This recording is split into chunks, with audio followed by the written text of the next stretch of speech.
basically his kids were living in Trump Tower, I think in like the late part of the 90s, early 2000s. And I'm pretty sure Michael Jackson at that point was also living there, and that Donald and Michael Jackson become close friends. And we were kind of asking him about it. And he was like, yeah, he was a really nice guy. He's, a little troubled. He was like trying to figure some stuff out. And so like we helped him out. We gave him, an apartment, and we just wanted to be good to him. He was a sweet guy. And I think Pepsi commercial thing like really affected his self-esteem. And what was the Pepsi commercial thing? This is what's so funny.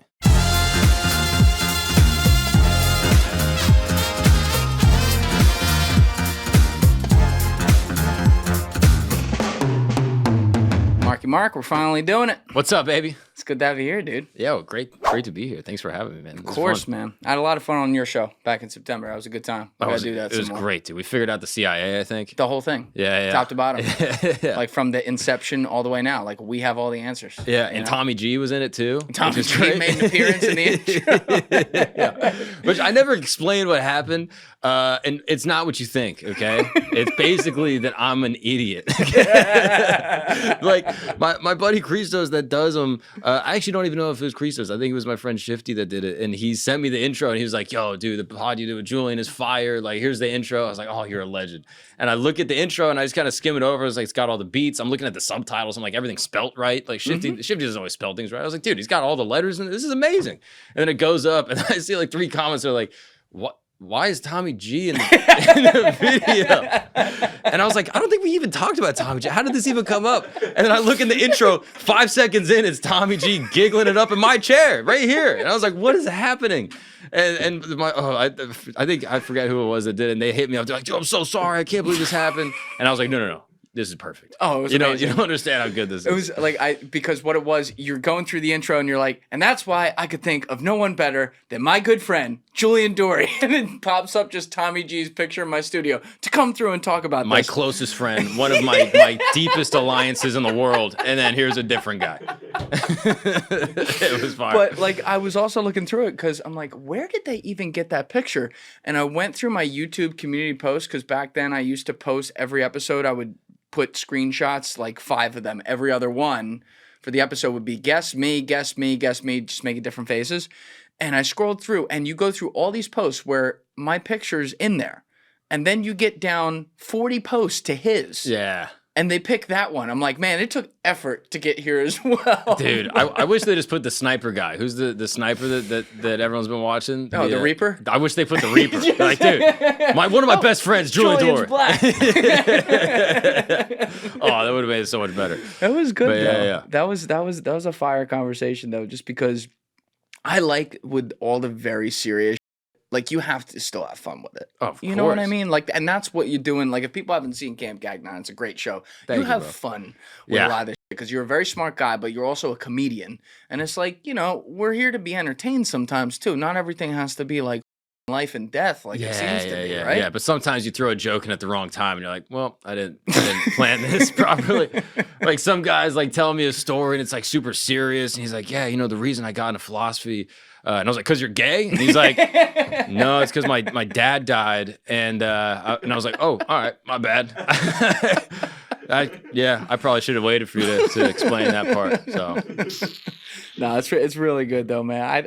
I like the jokes too. It's you got to keep it light. But you also this year became a father, as well. Yes. How's that going? Oh, it's awesome. It's awesome, bro. It's life changing and genuinely. It's warped my perception of reality. How so? Like, I don't know, you go through your life and you think in like sort of like minimalish scopes. We were like, okay, I'm thinking about career and I'm thinking maybe 2-3 years ahead. Then all of a sudden you have a kid and you're like, oh, I got to think about the next 50 years. Like, my health decisions I make today are going to impact like how long I have to spend with my child. Like, the person that I am will reflect, and like my child will ask me questions. It really revealed to me also the double standard that I hold with myself and that people hold with children. Like, it's what do you mean funny. Double standard? Like, once you start to parent a child, you have to then consider how you're parenting yourself. You know what I mean? Like, I operate as just like a regular, scumbag. I guess, like, just in my day-to-day life, like doing stand-up, and have a drink here or there, eat trash food, wake up late. Like, you know what I mean? Like, you just kind of just do stuff. And when you have a kid, you hold them to a standard, right? Like, my kid's not going to look at screens. But then I can look at all the screens I want. You know what I mean? Like, double my kid, standard. my can't have sugar. My kid is not going to have processed sugar. But I'm gonna eat cake. But I'm gonna eat cake. You know what I mean? Like, and so my kid can't come home late. My kid can't lie. My kid can't da da da. But then when I do it, I'm like, oh, you know, but I'm a good guy. So it's like I think human beings do this. Is like you hold yourself to a different standard that you hold kids to, and then when your kid violates that standard, you get pissed at them. Yeah, and you're like, whoa. Why did you tell me a white lie? And it's like, meanwhile, I'm lying. Like, I'm doing that I should not be doing. And I don't know, it gives me more empathy for people and, you know, holds myself to a higher standard of like, I have to live the things that I'm going to tell my kid to do. Yeah, it's hard because as your child, like, obviously you're a new father, but as your child gets older too, like, you get into your habits, you get into your daily life, and like you said, you're still thinking about them because this came from you. You want to craft a perfect specimen in this way. You want all the best for your kid. All the bad things happen to you, you don't want to happen to them. But, you know, you get in this mindset like, well, I did that, but he's not going to do that. And in reality, like, it comes from a good place, but, you know, kids are going to learn from example more than anything. If they find out like dad was ripping when he was 17 and was the cool guy in school, like, they're going to want to do that. Yeah, and then when dad tells them, no, you can't do that, it's like, well, you, why'd you do it? Yeah, and again, I don't know, right? I'm not like a full-blown parent. Like, I'm 4 months into the game, so like I'm sure like that's a full-blown parent. Sure, but like I parent a newborn infant, you know what I mean? Like, I don't know anything about like parenting like a young child or a teenager, but like I can imagine the approach that I'm taking at least now is like when these questions come up, like, hey dad, like, you know, people talk about smoking weed at school, like, what do you think of that? And like, I'm not a big weed smoker, but you know, I've smoked weed before, and I would kind of be honest. I'd be like, look, I've done this. I think that there's probably like, you know, health detriments if you do it chronically or for long periods of time. You know, a one-off can be fun, but like you have to do it in the right dosage with the right people. And then hope that they make right decisions based off the information that I give them and not just be like, oh, no, I never did that. Don't do it. Yeah. Like, I think living a lie with your children and with all people ultimately is really detrimental to not only the relationship, but to like their betterment, because now they're sort of having a mismatch between you as the person and then you as the idea. 100%. You know what I mean? That's a great way to put it. So I don't know. It's just like keeping me accountable. I'm also so grateful for my wife. I mean, what an amazing human being. Like, we were talking about this a little bit earlier, but like I appreciated her when we were married. You know what I mean? I appreciated her when we were dating. And then once you have a kid, you're like, what would I do without this human being? Like, the way that she like just pours into this child and like nurtures and like it's beautiful. There's like the really only way I can put it. Like, she's just awesome. That's awesome, man. Yeah, and like, you also got married young too.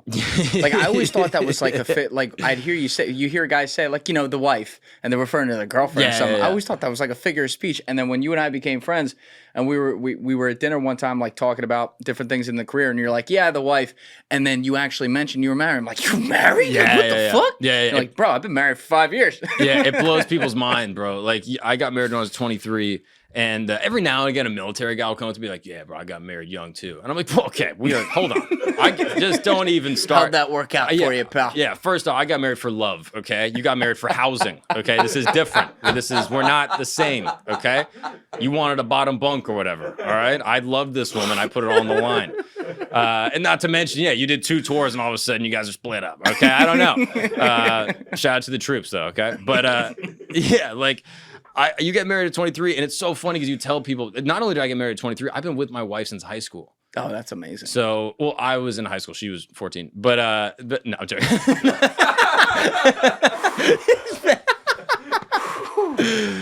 All right, continue. Bad boys for life. Well, no. See, some of those I don't see coming. Wow. No, I'm joking. I was like, cut. We're going to do a quick bathroom break. This episode is brought to you by Blue Chew. All right, no, we were both in high school. And you got to stop trapping me with these questions, dude. Yeah. You're putting me in a bad spot. Sorry. No, but we're both in high school. And I tell people that. I'm like, dude, I married my high school sweetheart. And then people will be like, bro, like, you did it the right way. And I'm like, what do you mean? They're like, bro, like, you got it figured out. Meanwhile, they got like 2 girls with them. Yeah. They're like waking up at 3, you know, just like 2 in the afternoon, like having threesomes all the time. Be like, no, but you figured it out, dude. I'm like, it doesn't seem like it. It seems like you're having a way more chill time, to be honest. You know what though? They're right. And they know they're Shut right. the fuck too. up. No. Stop it, dude. I hear this all the time. No, but I'm dead serious because like if you you had said this off camera, I've heard this a million times from people, it's so true. Like when you look at really successful people, A lot of them will say the most important decision you ever make is the woman you marry. Yeah. Because it can make or break, not necessarily just your career, though that can happen too, but like your life and the trajectory of how it goes and your mental headspace too. When I see guys who are objectively monetarily very successful, but they're miserable at home, they are miserable in person unless they're doing something crazy. Yeah. And how often are you going to be able to do something crazy? And you still got to wake up every day and like get after what the fuck you're getting after.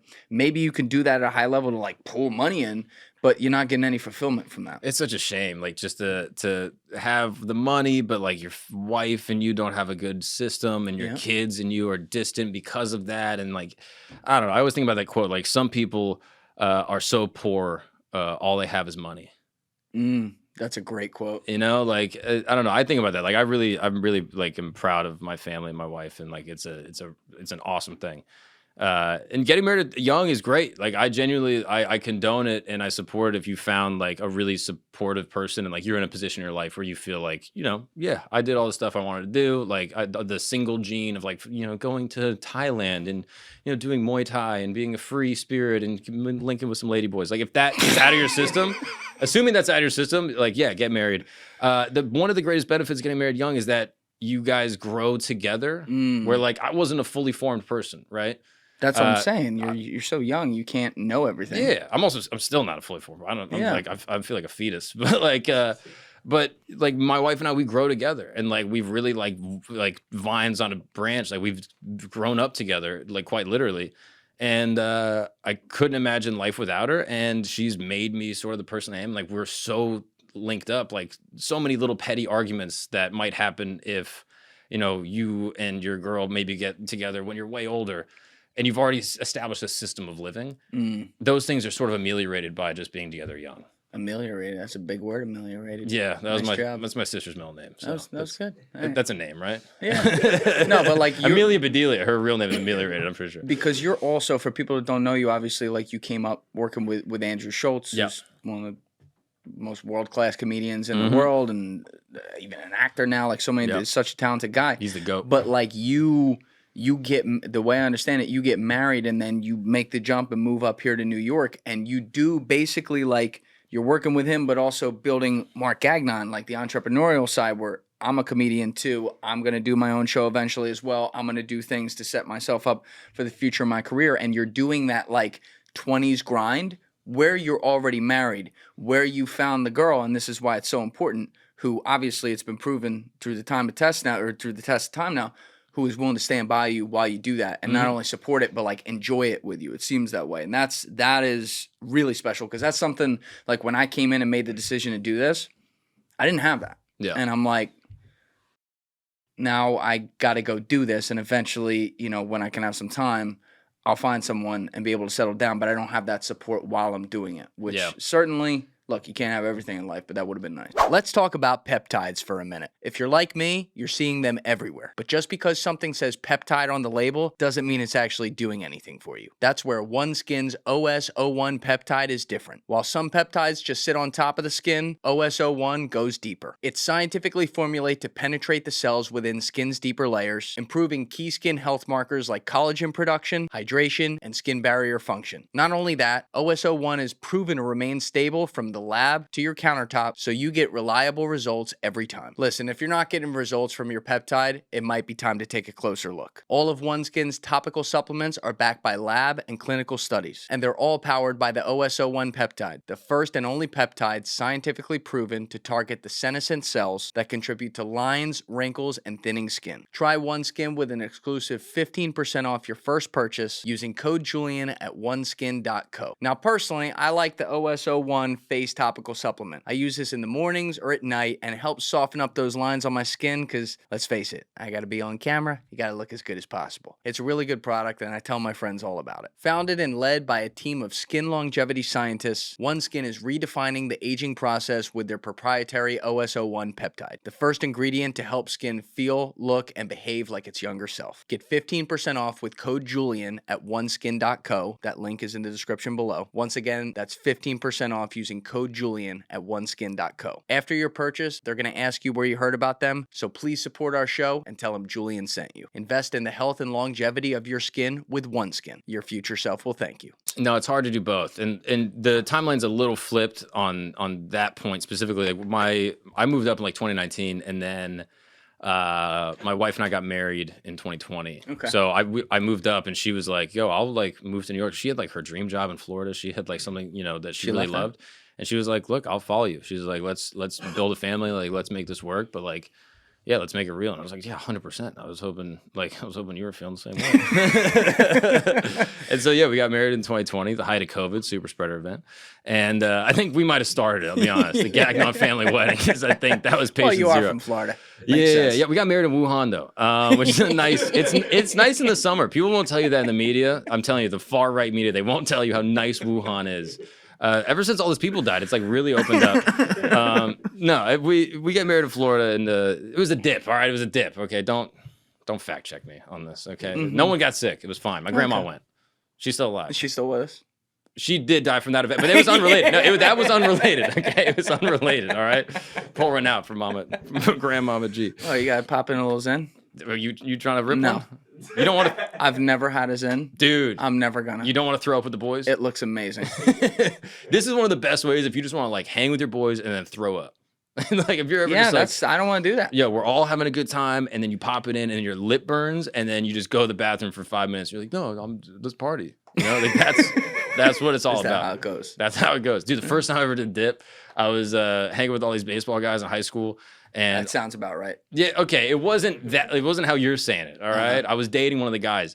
And I was just friends with the high school. I was friends with the baseball kids. Baseball kids are cool, for the record, because the sport is 90% chilling. That's the whole sport. It's just, hey, we're going to sit in the dugout and we're just going to make fun of each other all the time, and then occasionally we're gonna go and play baseball, and then we're gonna go hang, and that's what baseball is. And so I was friends with all the baseball kids; they were funny. And then I'm like a freshman hanging with like the seniors on the baseball team, which I didn't even know these dudes, and they're all sitting in the back of like Johnny's pickup, and they were like, "Yo, you want a lip?" And I was like, "Yeah." I didn't even know what it was. I was like, "Am I getting kissed right now?" Stack a little big one. Yeah, it's Cope Wintergreen, long cut, and I try to be cool. I try to be a cool dude. It's so embarrassing. I was like, dude, I'm gonna be sick. I'm hanging with the baseball guys. This is fire. And I toss it in, and then immediately the world's spinning. I was like, oh, fuck. And then I literally went behind the truck, and I was like, they won't be able to hear me. And then just yak everywhere. And then I popped back up, and I was just like, what's up? And they were like, dude, were you just throwing up? I was like, no, not me. I would never throwing up. Go on. But now it was bad. So now I just stick to the little. Now you're a little Zens guy. Yeah. They're not nearly as strong, right? I mean, compared to that, yeah, nothing is as strong as that. Okay, but no, I mean, I'm pretty sure these are for women in Sweden. Like that's what I've read. Like every now and again, what do you mean they're for women in Sweden? I'll pop up. I'll toss one in on the pod. But every now and again, a Swedish guy will be like, this is for the women in Sweden. This is what this is like. We do snos. Like snos. Yeah. So like that's is that like Whippets? I think it's like Whippets. Bro, I did Whippets one time in my life. No, and I didn't. Again, I'm not a drug guy, but I am a try most things one time guy. Okay, I truly I'll do thing one time. So it sounds like a fake story, but just trust me, it's totally made up. We were in Moscow. Oh, doing a show in 2019 at just at like a little comedy club in Moscow, and me and all the guys, we go to this club afterwards, and we're hanging with like our guys, and then just all these Russian comedians. Some of them were like really, really popular in Russia. Some of them saw this guy Sasha is like popping. You know what the fuck they were saying? No. I had no idea. Even when they're speaking English, I was like, nope, not picking this up. And we were hanging, and they had this balloon they were passing around the nightclub, and I was like, what is this? And they were like, oh, it's like laughing gas. I was like, I've been at a dentist. I know laughing gas. Come on, huh? I can give this a rip. And so I hit it, and at this point, I don't even know if I smoked weed or something. I hit it one time, and then like I'm hearing the music, and it's like, boot tap. And then immediately I fall into a hole. It's literally, yes, it's literally like Get Out. Like I fall into the sunken place, and all of a sudden the music is like, and I'm just like deep in this hole, and I see like the light at the very end, and I'm just like, holy. And then just as fast as I go into this pit, all of a sudden it's just like, And I'm back at the party. Tip. How long you think it was? Like 20 seconds, but it felt like a minute. Oh, wow. And, like, so it like took you right to the edge. Yeah. Yeah. And then Sasha was like, "Did you enjoy?" I was like, "No, I did not. I really didn't." Please don't do that again. Do you have like a woman's lip packet of nicotine? I would love that. That would be nice for me. But yeah. And now you're just doing Zins. That's cool. Yeah, I'm a dad. I'm a dad now. Yeah, you gotta be a dad. You gotta. Yeah. When are you gonna have a kid? Come on, Julian. At some point here. Yeah. At some point. I think I'll be a bomb ass dad. You would sure. you would adopt? No. No. I will procreate with the right woman. If you had to adopt, what race would you pick? I'm not answering that. I'll play Eeny, Meeny, Miny, Mo, Where It Lands will be cool. Okay, that's fair. Yeah. That's fair. But I plan on procreating. I would spin a globe and just put a dart in it. Be like, all right, Mozambique it is. It's like a fucking Key and Peele exactly. That's what Brad Angelina did. That's how they got the whole Rainbow family. It was fire. The Rainbow family? Yeah, I'm pretty sure Brad and Angelina got adopted a bunch of kids, and they're all different. They're all different flavors races? or races. What do I call it? Races. Yeah, I guess race is what you would say. Races. Yeah, tomato. Oh, it's awesome how you got the full-blown comedian pass. You just say whatever you want. Yeah, I push the bar way past where it should be, but like when you have that, hey, by the way, I'm a stand-up comedian. There's something that goes with that where you can completely get away with everything. Yeah, I gotta lead with that sometimes because I will have people in my pod that like I'll reach out to and I'll be like, "Hey, I'm a podcaster in New York," and they'll come on, and then I'll drop a joke on them, and they're like, "This is not what I was expecting." Yeah, and I'll like literally, I'll be like, "So the aliens, like they're hot, like you can like you can smash them or what?" And they're like, "No, you can't do that." And I was like, "I'm just joking." And they're like, "Why would you joke?" Because I'm a fucking comedian. Like, I don't know. We're just fucking around. Come to my stand-up tomorrow. I thought we were just having a little vibe. That's what I should do. I should go do it like once and be like, "Yep, I am a stand-up comedian now." Exactly. We pass. I can say these racial slurs. It's fine. Right. Okay. All of it is kosher. Exactly. As long as the intentions. Whoa, don't say kosher. Bro. I can say kosher whenever you're I not want. Jewish. I say that. No, you've been calling me mensch all day. I don't want to hear it. I'm a comedian. You do have the Jew curls though in the back, so bro. I live in Williamsburg, bro. That's what I do. That's how I got the deal in my apartment, bro. I had to let the curls out. They're like, "Oh, okay, he's a hetsy. He just slept here from Florida. We'll give him an apartment." You do walk around Williamsburg though, and you see like hipster, Orthodox Jewish, and they're like, "Well, I know they're paying them." That's how this order goes. Yes, dude. Oh, it's amazing. My wife is actually a midwife for Orthodox Jews. That's her job. Is that a job? Like you get that on fucking Monster.com, midwife Orthodox Jewish community? She went to DeVry, for the record. All okay, right, whatever. University of Phoenix, DeVry, same exactly. shit. Yeah, exactly. Yeah, no, it's a real job. She's a midwife, and she got like a master's, like basically like a nurse practitioner in nursing, and then was like, I want to deliver babies. And she chose Orthodox Jews only. She just like got she didn't in like everyone else. She got in with the community. Yeah, like she just like connected. We both grew up like pretty religious, and I think like low key on like some religion vibes. She was like, yeah, like I got married young. Like you guys get married when you're 12. You know, it's like it was whatever. So they have the kid like in the house. Well, here's where it gets wilder. We had the kid in the house. I know you did. I saw it. It was like a log flume. Exactly, bro. That shit was crazy. That was wild. If you have a baby, you got to have them in the studio, I think. No. It's beautiful. You bring life. I don't know if that's life for me. I feel like I'd feel a lot better at the hospital. A lot of medical professionals, a lot of... Where all the sick people go. Yeah, right. Genius over here, right, Alessi? Can you believe this guy? It's like he grew up in Santa Cruz or something, right? Fucking goofball over here. Well, what would happen? Like, what is that scenario? Because you did have your kid in the house, so... Do you have like someone on call, like a medical professional, if something's going to go wrong? Like, do they come in? You have contingencies. So like typically you can only have a home birth if you're a low risk pregnancy. What does that even mean? So like if you don't have like co-founders, like any other type of like illness that preclude you from having like a statistically high likelihood of a successful birth, if you have preeclampsia, high blood pressure, hypertension, if you are what they call, I didn't say this is what they call it, a geriatric pregnancy, which is when you have a child over 35. The women, not the guys. We can have babies. Right. It's crazy. I was thinking the child was over 35. So wait a minute. Yeah, bro. That's like a Will Ferrell SNL skit. Whoa, it's hot in there. Yeah. No, if a woman has a baby after 35, then they call it a geriatric pregnancy, which I think they should change. I think they just call that like MILF plus or something. Like I don't know. Like that's geriatric seems rude to me. I wouldn't say that, but that's what they call in the medical establishment. So assuming you don't have any of those co-founders, 35's old to have a kid. I mean, yeah. It is. Nowadays. It is. Nowadays, you could be 40. You could be a dude. Like it's like anything's possible. Like you can, you know what I mean? Like science has taken us a long way. So all that to say, if you don't have any of those co-founders, you can have the home birth, and then there's a contingency. Like obviously they're monitoring like heart rate and like tonality and like obviously dilation, all the things that go on with birth. And how many people do you have in there with you? 2. So and it's in like an inflatable pool. Yeah. Oh no. So sometimes people do that. They do the water birth. That's like an extra level of whiteness. And then they gotta like swim through that. Yeah. That's like if you are like if you're a true like blue blood white. You know what I mean? That's like you gotta be high predator. I think you gotta be like Rothschild or something. You gotta be royal family. Not white. You gotta be a Kennedy. I think you gotta be full blown. But yeah, there's a lot of people do water births. But yeah, we just did. You just pop it on the floor? Yeah, I mean you put pee pads down. All right, you got. What's a pee pad? You ever have like a little dog that goes pee inside? Oh, you put like a dog litter box or a cat litter box. Basically, down? you put like a litter box. You put a little bit of sand. What happens to all the blood? You just hope you get your deposit back, and yeah, you basically just got to because you're a renter. It's yeah. It's just a hope and a prayer, man. That's really how it goes. How long did it take? Like she starts dilating. Oh shit, my water broke. Like first of all, where are you? Take me there. God bless this woman, bro. So the water doesn't break. That's like a movie thing. Sometimes the water breaks prior to, but typically the water will break like when the woman starts to push, like in the last like hour or two. Fucking Hollywood. Right? That's what I'm saying. Here's another fascinating thing. So in Hollywood, when a woman is in labor, what are they doing? They're screaming, right? Yeah. Like this is very typical. We see this. Obviously, it's extremely painful for women. And yeah, you got to see the whole process is very intense.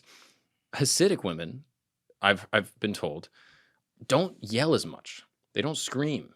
And it's in their genetics. I think they're tougher genetically, dude. Yeah, they got a chromosome. They got better Kegel push. Yeah, they got pain tolerance. It's going wild.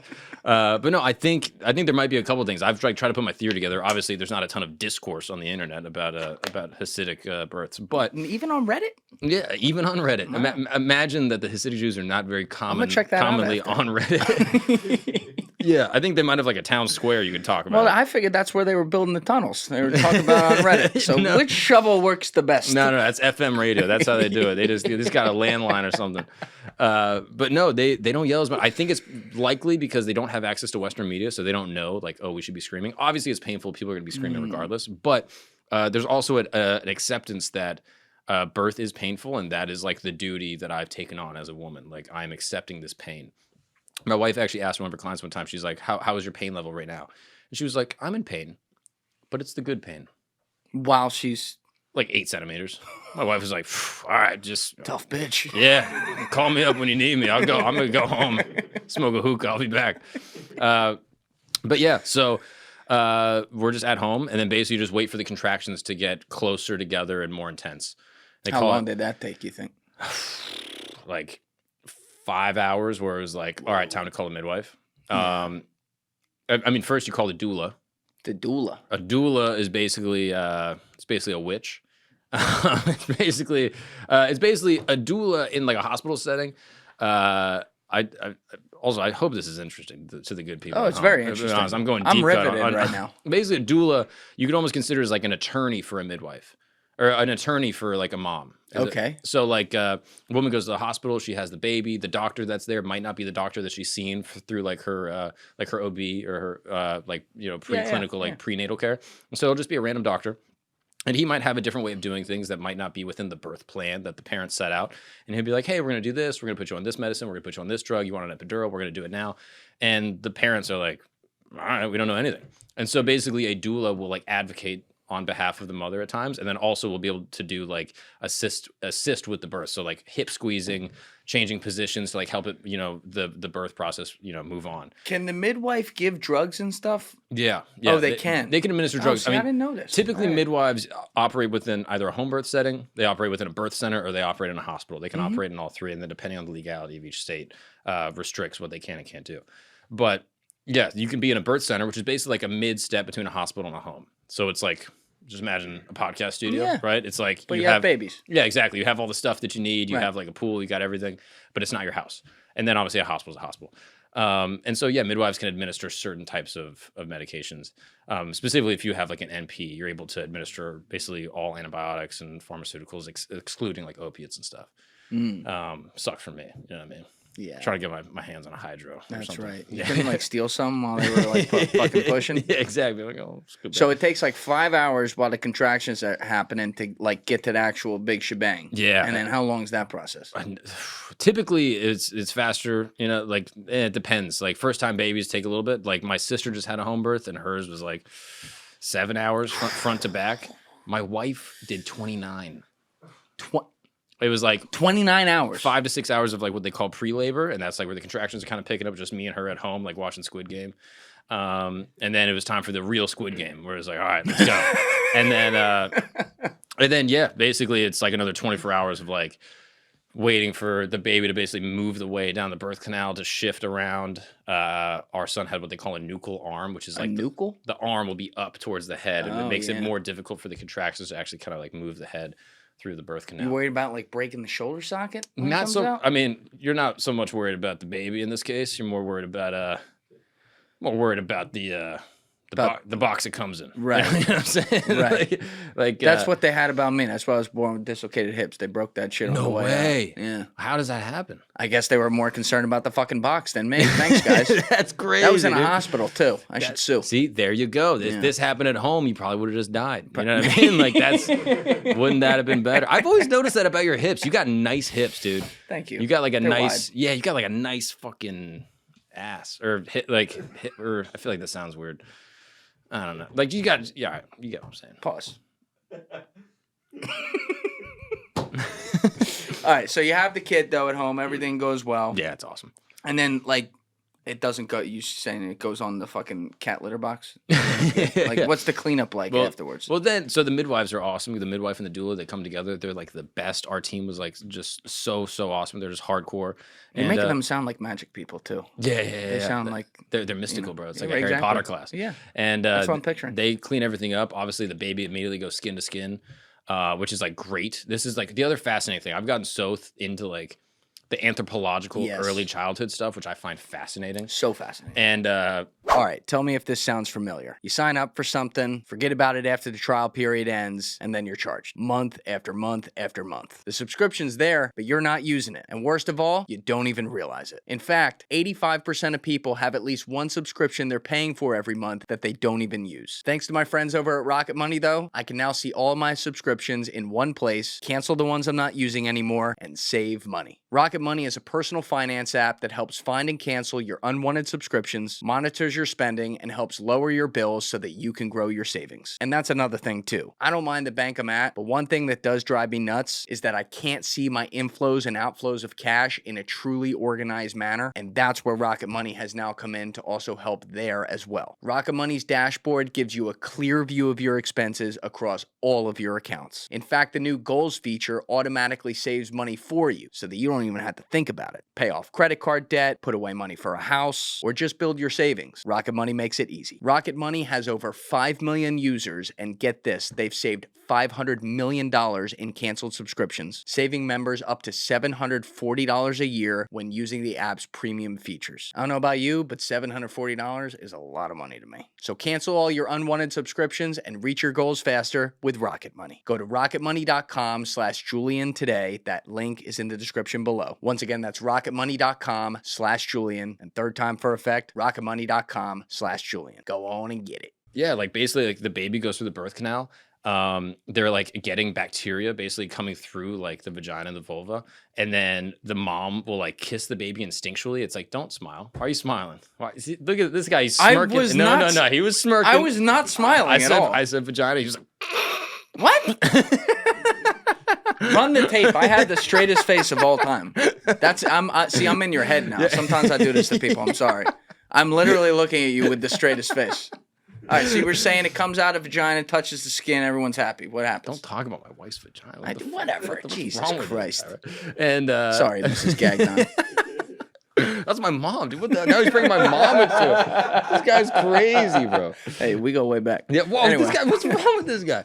But dude, it's wild. And then the mom kisses the baby instinctually. Like, there's two things that happen when babies first come out across all cultures, and what they think is through across time is the moms instinctually will kiss the baby. Which apparently is really helpful because it inserts bacteria into the mom's mouth and then it's able to come through the breast milk. And then you basically start creating a flywheel where, like, as the mom is getting things from the environment, whether it's like illness, pollen, things like that, they're able to actually transmit it through the breast milk. Whoa. And so it's like the whole process is like built and like perfected over, millions of years of evolution to like make healthy babies. And then the other thing moms do is they'll do like an anatomy scan. Anatomy scan, literally on their own. They'll just like take the baby and they just start looking at like the fingers and like the toes and like look at like on like some monkey shit, like literally just like and just, it just came out of them, literally, so, just like looking at it and like they just like assess and then immediately just like nurture mode. And it's like, bro, I cried so much. That's awesome, bro. I was weeping, dude. It was crazy. Did it like the second that your child actually came out though, like you're done the process, like your wife gets the baby in the hand, is there just like this string, almost like you step out of the black and white world right into the color world? Yeah, like at once. Is it I was the Munchkin in Oz, dude. I just like I saw in color. I was like, whoa. And it's crazy because my wife and women that have given birth will know this. Like, they know the baby through the whole process. Like, when my wife saw the baby, she was like, oh, of course it's you. That was like her feeling. She was like, oh, duh. Like, it's the equivalent of like you and I know each other on the phone for 9 months, and then I see you in person. I'm like, oh, this is the person I know. Whereas for me, it's like I just met you, and I was like, all right, whoa, this is my kid, and like I just like held him, and I was like, what the fuck? And yeah, just like it blew my mind. Massive feeling of like protectionism. Oh, just like immediate. Sometimes dads apparently have like a little bit like latent effect where like sometimes they'll be like a little numb, they'll be like, holy shit, and then it kind of kicks in a little later. For me, it was like pretty instant. I was like, whoa. Yeah. And my wife has a picture of me like holding the baby, like in bed, just like crying. That's cool. It was crazy. That's cool. And you got the Instagram post you put out after you had your kid was actually very beautiful too. I appreciate that. Because you guys, obviously, like, you guys were public about this, but you had like some struggles on the way there. And I would imagine, like, obviously you can't take away that pain and everything with miscarriages and stuff like that. Yeah. But when then it actually does finally get to happen, I guess when it's supposed to happen, that's got to be an incredible mix of relief, happiness, joy, victory. You know what I mean? Oh, it's everything. It's like the only thing I compare it to is like seeing the Eagles win the Super Bowl. You know what I mean? You took the words out of my mouth. It's like we've gotten so close so many times. I know. And then finally, Jalen Hurts just comes in and just. Well, we did win one in 2017, but that's neither here nor there. Okay, I'm see. It's always old shit with these guys. Either way, Philly fans are the just point. Unhinged. Yes, were there tears that flowed down our faces when they won for the first time? That's right. See, you get me. Yeah, you get me. Yeah, it's not that much different. Yeah, exactly. I'm ready to be a dad. You're dad. Come on, I'm exactly, dude. I'm there. I'll go adopt the kid outside. Yeah, name him Jalen. You know what I mean? That'd be perfect. How handsome is that dude? It's like it bothers me how handsome he is. Like, not only is he so talented, he's also so handsome. He's like a '90s R&B throwback, Jalen. Yes, dude. And when you look at it, he's an old soul, bro. He's like swaggy, he's cool and shit. And then on top of all of that, he's 26. Yeah. Someone told me that. They're like, yeah, like, why can't all 26-year-olds? I was like, scared. He's so mature, man. And what's crazy is I followed his career from the second he got to Bama, because he was a young freshman. Like, he was still 17 years old, I believe, when he was a freshman at Bama. And he was the starting fucking quarterback for Nick Saban on the #1 team in the country. And they obviously were this amazing team. And then his second year, they make it to the national title. He gets benched. And, Tua Tagovailoa comes in, wins the game in historic fashion, and Jalen had a smile on his face and was happy for the team. And I'm sure inside he was disappointed in his performance. But the next year he stayed there, still had to be a backup, was called on when Tua got hurt to win a game in like extraordinary fashion, graduates Bama, and then he transfers because he has one more year of eligibility. Lights it up at Oklahoma, but they say he's not good enough to be in the NFL. Gets to the NFL, he's a second-round pick. He's a backup to Carson Wentz. Comes in, they're like, we don't know if this kid has it. All right, we'll make him the starter. Make him a starter. They make the playoffs. No, not good enough. comes back the next year, lights it up, is crazy, goes to the Super Bowl, should have won the Super Bowl, but loses, plays an amazing game. The next year, they're like, yeah, we don't know about him again. They have a collapse. Suddenly, he's not an MVP candidate, and he comes back, questions on him all year, boom, best team in the league, wins the MVP in the Super Bowl. Like, what is better than that? You want to talk about someone who has just looked at every single obstacle that you could possibly face and said, fuck it, with a very straight face, because this dude is right here all the time. And, break through at the highest level and do what he did. It's not just because he's from Philadelphia, just in general, it's a beautiful thing. No, it's amazing. I also love how passionate you are about this. Yeah. We had this podcast scheduled for probably, 4 or 5 months, and then he moves it because there's a parade or something. Yeah, that's right. He's like, I'm leaving right when we're done this. Sorry, dude, there's a parade going on. I was like, for is this like, it's not even the month for Pride? And he's like, no, it's for the Eagle. And I was like, oh, okay, all right. For the record, this got scheduled 4 or 5 days ago, not 4 or 5 months ago. But yes, I was like, I'm going to a parade. And Mark's like, what fucking parade? And I'm like, the parade. It's going to look like fucking Iraq and Philly when we're done with this place. Yeah, and it did. Well, you wait for this weekend. Just don't check the police report. Right? I think I work for myself. They should have the losing team go through the parade also. I think that would make the parades I would watch that. Like, you got like the winners bus and you got like the losers bus also. They're all just like chilling on top. Oh my God, I wouldn't wish that on anyone in Philadelphia, because it's not like with some Philadelphia fans, it's not good enough that we've won. You have to know that you've lost. Yeah, it's awful. I really wanted the Chiefs to win just so we didn't have to hear you guys fucking going on and on and on about what did I tell you, Mark? I said we were going to smack them. Yeah, this is the thing. I don't even know anything about football. I know literally nothing. I just didn't want to hear my friends from Philly being like, dude, EAG Eagles. Well, now you do. It is what it is. But in more important news, there's some shit going down, and you're doing some content on all different types of things on your podcast. I like you keeping up with all the current events too. You get on that right away. Yes. But this USAID thing. Oh, yeah. Or as some people call it, USAID. Yes, people have been pissed about this. Yeah. People have been correcting me. I called it the other day that on a podcast. I'm like, is that what we're supposed to fucking call it? Isn't it just fucking USAID? Or are people so upset about AIDS we can't say that? Yeah, literally. This is the weird sort of thing with it, is that they call it, if you look at the logo, it's USAID. Right. Blue and red. And I'm pretty sure people called it USAID for a while. But now they're calling it USAID because they're like, whoa, this was never about aid. This was never about aid. This was about the Agency for International Development.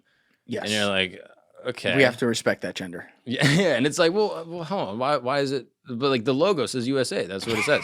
And they're like, no. But like, yeah, it's not meant to literally be aid, but they're making the logo in such a way to imply that. You know what I mean? Like Doge is not literally about the cryptocurrency, but it's done in such a way as to, wink at the meme. Memeify it. You know what I mean? Like, right. So it's both. And, but yeah, USAID is a fascinating thing, dude. I just love the boys at Langley just getting creative. I know, man. Like at a certain point, like there's two parts of this, right? The isolationist in me is like, you know what? Maybe we don't need to be the police of the world. Maybe we don't need to be sending all the soft power all over and funding all this stuff that seems superfluous. Let's just focus on putting the money to the American people. You know what I mean? Focus on helping the fires in LA and helping the podcasters in New York. Like let's focus on what matters, right? Giving the money to the people that need it. And then there's the other part of me, you know what I mean? Like the insidious, Machiavellian side that's like, no. We need to run the world. We need to run the whole world, okay? Yeah. Or else China's going to do it. Condoms for Gaza. Yes, we need more condoms. The condoms for Gaza thing is hilarious, dude. Yeah, isn't that bullshit? Yeah, that's what I had read, okay? And for the record... Where'd you read it? I wrote it down. And for the record, I'm not a geopolitical analyst, okay? I'm a comedian. You are today. I'm a comedian. I'm a comedian with a Twitter account, okay? Go look at Mike Benz. He's got all the research figured out.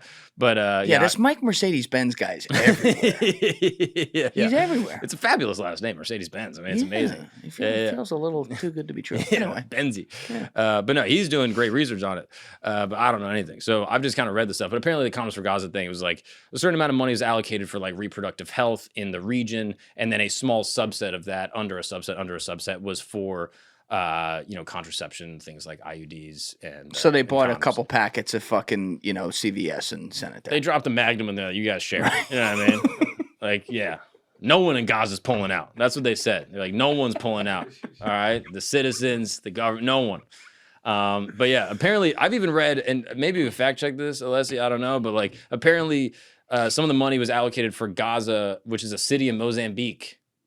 And that is Oh, so they had a mix up with what the context was. either an intentional mix-up in order to skew sort of the narrative, or a good faith mix-up, a mistake. Can you explain for people out there, like you're explaining to a fifth grader, what the concept of USAID is, though? Like, it's exactly what it sounds like, but you mentioned, for example, it could be used as soft power for the CIA, but like, what does that mean for people that aren't following? World War II ends, the Cold War basically begins, and there's all these sort of like precursors to USAID, and basically it's like, okay, we can't just go in and like colonize countries anymore. We can't, like, imperialism is done. All right, we're cutting up Africa, we're giving India back, like all this stuff. We're just, all right, we're done with it. And so America's like, okay, how can we still exert power and stop communism, either quotes or not quotes, depending on which side of the aisle you're on. And let's stop the influence of all these other foreign powers from going to these countries. And now they're doing, like a hot war or some type of soft power work. And again, soft power is basically the use of like diplomacy, social coercion, potentially propaganda to basically exert the will of your country into other countries.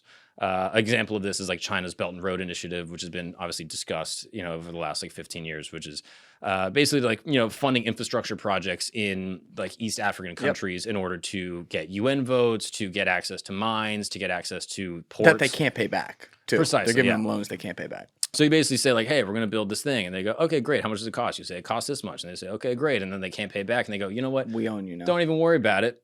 You can default on a loan. But what about that mine you got? You got some cobalt or something. We got to make an iPhone or 6. Let's just, ship it over to the kids and they'll make them. We reckon to save labor. Exactly. So that's basically what it is. And so that's kind of like the example there. And obviously America's doing a version of this with USAID is what it seems like. And so after the Cold War, or as the Cold War is heating up, I'm pretty sure it was Kennedy in like 61 that creates this thing called USAID. And it's a way to basically fund countries around the world and just basically give, rice, mosquito nets for malaria and things like that to help the disenfranchised. It's also, as time progressed, helping like art projects and helping local communities to like develop cultures, and be able to become perhaps more Western is a way to look at it. And that's kind of how it was on its face. And then, people even pointed out like stuff back in the day, like Guatemala syphilis experiments, apparently that happened in Guatemala. You can pull this up. Yeah, let's pull that up. I'm pretty sure this happened with the precursor to USAID, if I'm not mistaken. It was basically like a similar organization that then... Like the OSS to the CIA. Type shit. Yeah. KGB, FSB. It's just like a thing, and it's basically the same thing, and then they do a rebrand, and you're like, all right. And... yeah, you're like, okay. It's like the Don Draper meme. USAID. Yeah, basically. It's like, all right, I guess it's Max now. You know what I mean? No one knows what to call this HBO service. But yeah, so basically, the precursor was doing like these syphilis experiments in Guatemala, where they were like basically doing the same thing that they were doing in Tuskegee in Alabama. And giving people syphilis, maybe knowingly, unknowingly. Definitely knowingly. People getting untreated syphilis for prolonged periods of time. And just kind of seeing...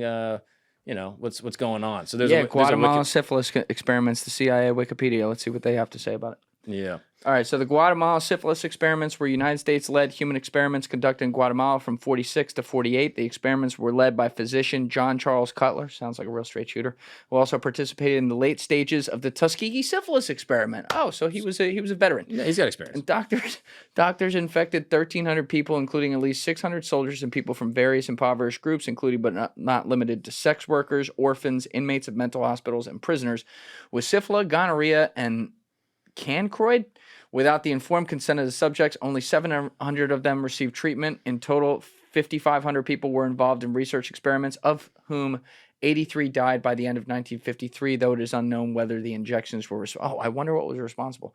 Serology studies continued until 1953, involving the same vulnerable populations in addition to children from state-run schools, an orphanage, and rural towns. However, the intentional infections of patients ended with the original study. On October 1st, 2010, the U.S. President, Secretary of State, and Secretary of Health of Human Services formally apologized to Guatemala for the ethical violations. Guatemala condemned the experiment as a crime against humanity. Multiple unsuccessful lawsuits have since been filed in the U.S. Yeah, so if anyone's listening, obviously don't worry, because we said sorry. Right. And so yeah, I guess we're good. Yeah, it's over now. But that was from an organization that people allege was basically the precursor to USAID. And then with the USAID stuff, obviously earlier in the time, there was like, okay, we're going to give rice to farmers in Haiti. And then it created a huge agricultural issue where then they were not able to farm their own rice. They kind of like monocropped, and then they became dependent on the US government for rice and stuff like that. So people point out like, okay, there's good stuff happening though also. Like if you look up like the benefits of USAID, it's like, yo, it seems like, millions of people got access to mosquito nets. There's people that have been fed all over the world from these projects. Like, this is amazing. There's obviously good things that have been done with the budget. But that's not what people want to talk about. Obviously not, because it seems like as Elon and Doge is like kind of pointing out, it's like, oh, there's been a ton of stuff that's basically, acting as in maybe more nefarious means. So like some of the other things are like, money laundering is a big part of it that people are pointing out. That like both foreign nationals and diplomats and heads of state in other countries are kind of skimming a little piece here and there. U.S. politicians and Congress people, maybe they broker the deal and they're able to allocate aid and maybe they get a little kickback. And then a big part of it is obviously the soft power side, which is, hey, let's build up these countries, give them some money, curry favor with the governments over there, and then maybe even put like some assets, put some cover guys that kind of go out. And they help, sort of facilitate some of the aid, but they're also on the ground, meeting people, learning. Meaning it's a vehicle to get access.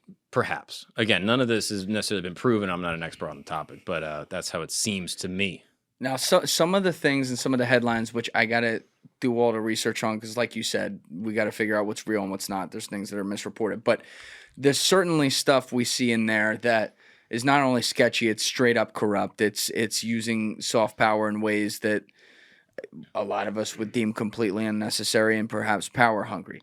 But the interesting question you and I were actually talking about off camera before we started is the difficult, catch-22 here, which is that do you have some situations, not all of them, but are certainly not Guatemala syphilis experiments, but do you have other situations where you are faced with the option of doing nothing and letting, say, China fill that role because they don't give a fuck about human rights or democracy or, not corrupt money, if you will, at the lowest level? Or do you do some of these things to actively counter that? Mm-hmm. Yeah. It's a tough question. So this is basically, I believe, the dude from Connecticut. He's a senator, I want to say. His name is Chris Murphy, maybe. Yes, I'm pretty that's sure. right. And he said basically that verbatim. He was like, this sort of dissolution and pause. Because right now, again, from my understanding, the department's not completely dissolved. It's on a pause for, I think, 90 days, which is what the executive powers allows for, to basically do an audit and see what's going on with the money. He said basically that exact same thing in front of the building as it shut down. He's like, this is a absolute miscarriage of justice, and we need USAID because we need to follow China around the world because they're doing basically the same thing, and we need to, sort of stamp out their power grabs in all these other countries that are, disenfranchised, Yes. Vulnerable, and we need to be there to, protect them and basically bring them in on our side.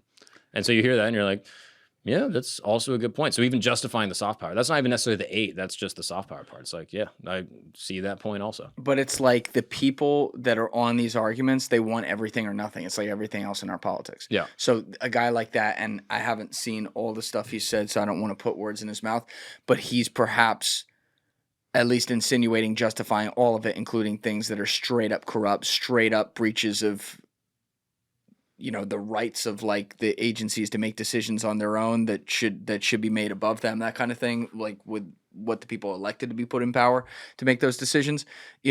They could take all that side, and then someone else could say, fuck it, get rid of all of it. Mm-hmm. Which also, again, like, you probably don't want to, like, there has to be a reason that the CIA, for example, may do some things. Does that mean that I like or support MK Ultra and won't call that out? No, it doesn't.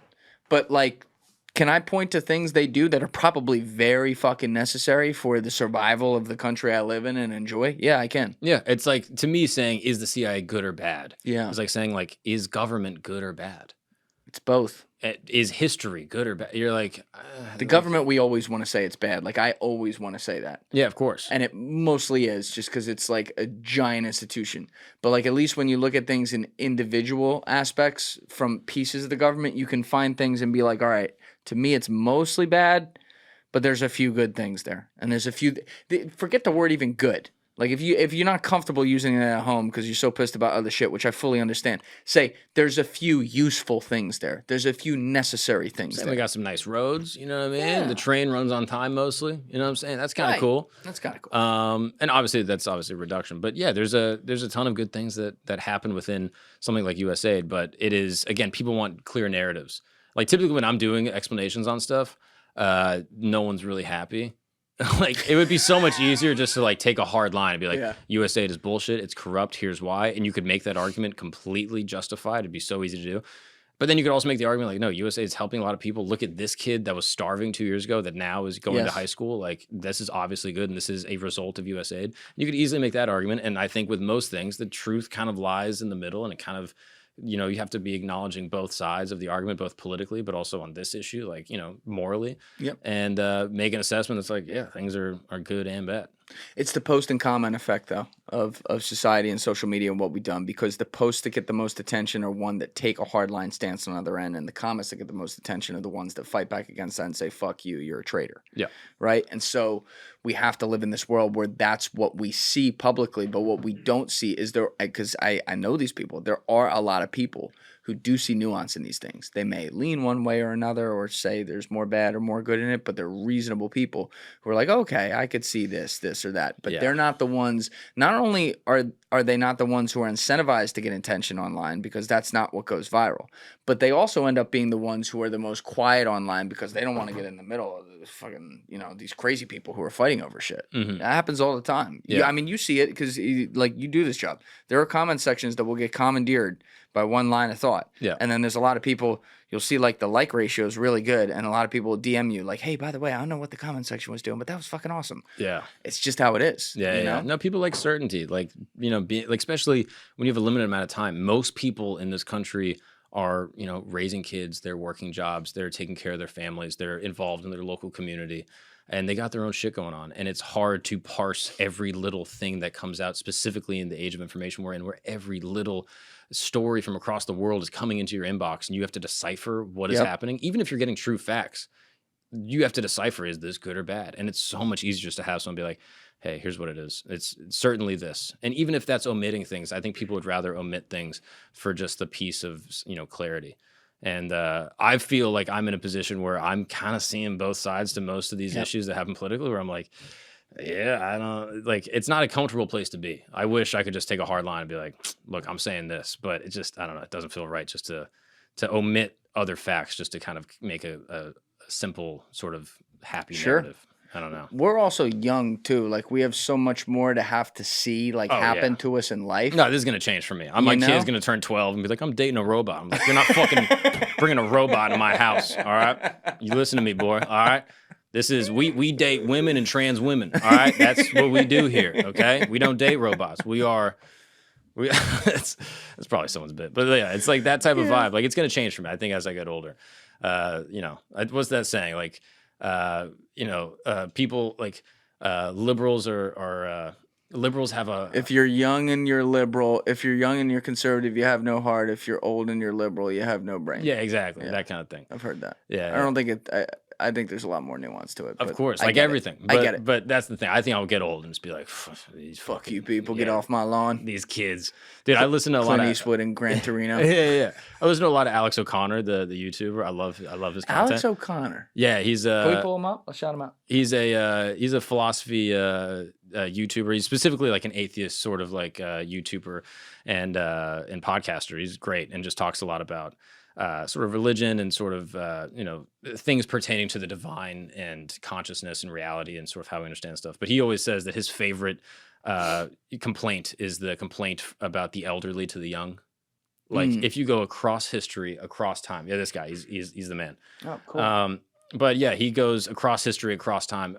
Sorry, one more thing on him. One of the things I like about him, he's very diplomatic and he's very sincere, and he'll debate, you know, the hardcore Christians, and he'll know, you know, the Christian argument as well as they do. You know, he's an excellent interlocutor and debater. He's awesome.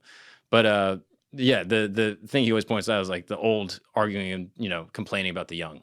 It is an argument that has gone on for ages. Forever. Socrates has a quote. He's like, ugh, children, you know, they don't sit with their legs crossed. They don't respect their elders. They don't have, you know, they don't have decorum. And that was happening in, like 20 BC or whatever. It's been going on forever. There's guys in the 17th century being like, oh, the children, they don't say, pull the carriage up. They just say like carriage, like just complaining about slang. Stupid shit. And it's the same thing. So it'll happen to us.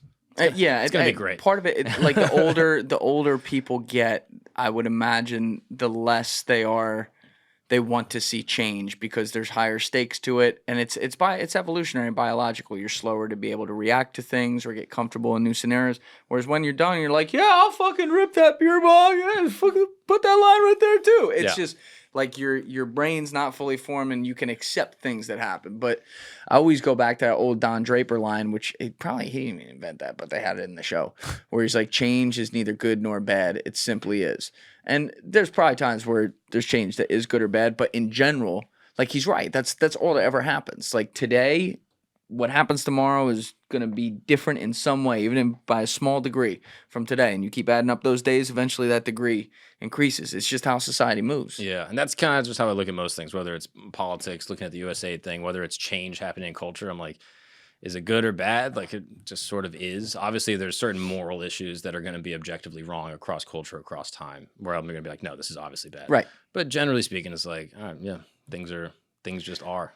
How do you judge some people though? Like the easiest example to come up with would be like, look at someone who objectively on so many levels is such a respected guy in history who I have a lot of respect for, like a George Washington, right?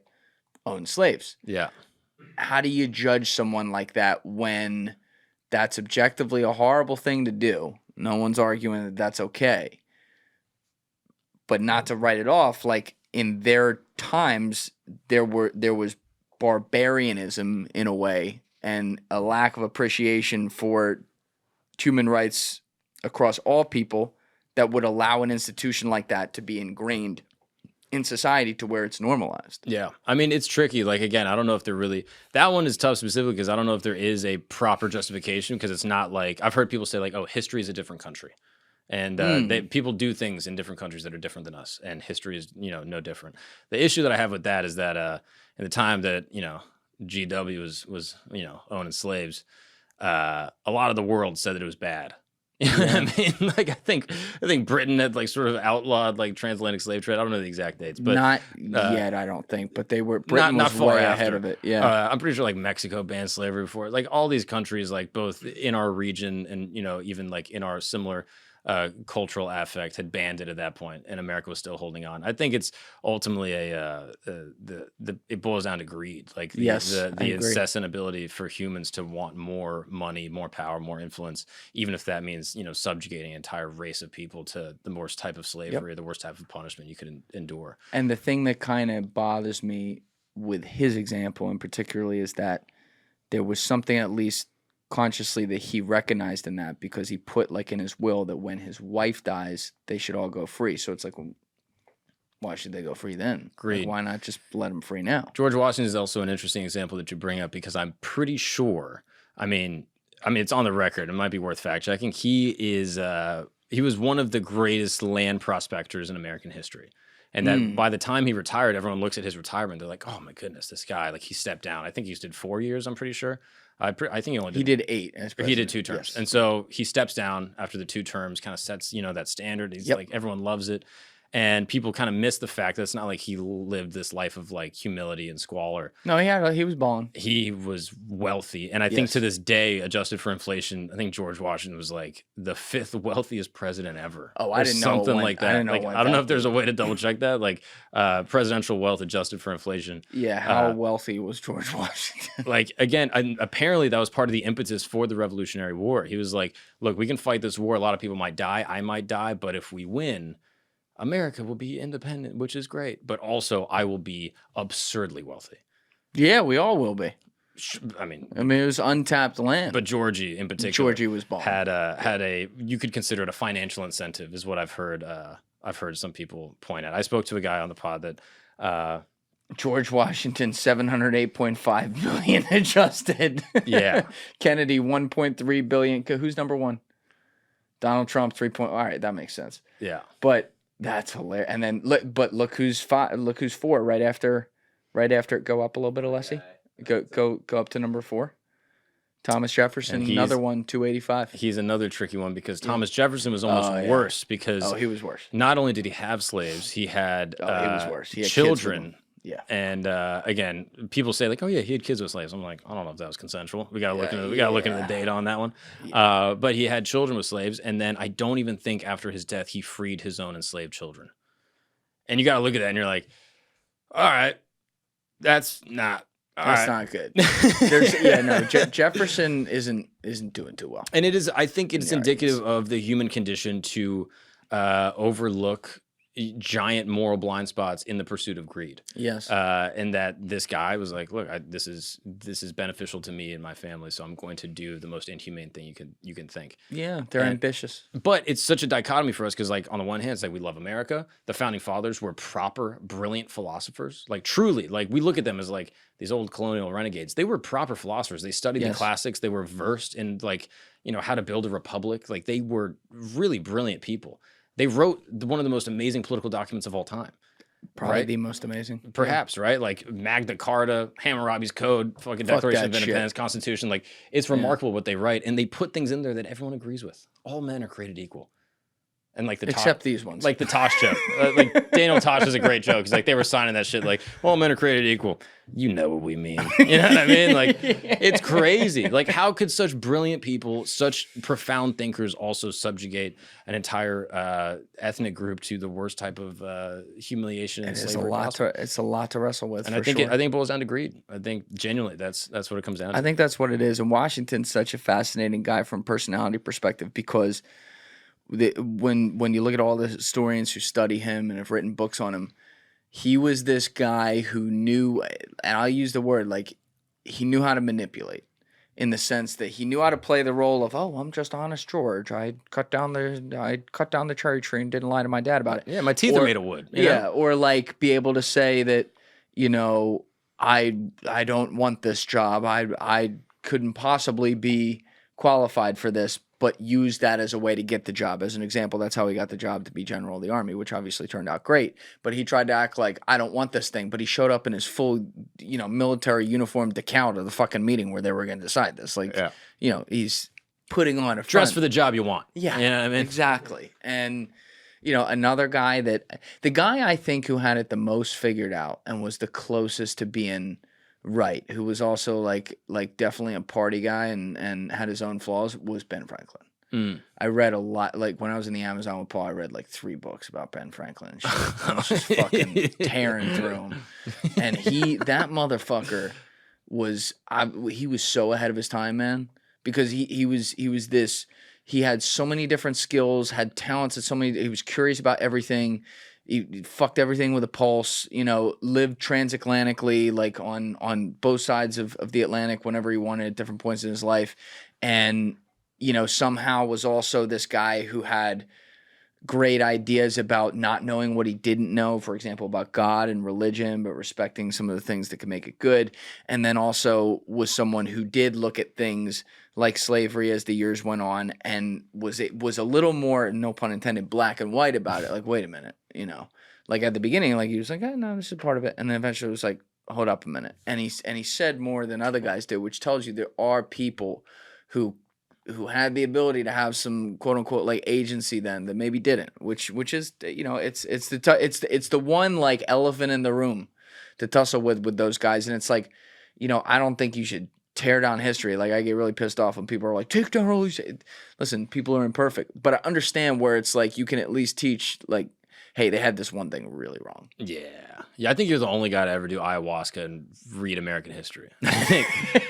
Like, I've never met someone that's like, dude, I did ayahuasca. I'm like, you see God? You're like, dude, I met Ben Franklin. Like, how crazy is that? Bro, it was crazy. Like, we were like chilling, we were smoking weed. It was like, bro, like, he was a good guy. That was the last night we did ayahuasca. Dude, Ben was misunderstood, bro. He was just tweaking. You gotta understand, I had not taken any time off in over 4 years at that point. And I went down there for 2 weeks, and Alessio will attest to it. I shut the phone off and just was like out in nature having a good time. And the one thing I had, which I was very happy to have, was a Kindle, because it's my favorite thing to do is sit and read books. I never get to do it anymore. Yeah.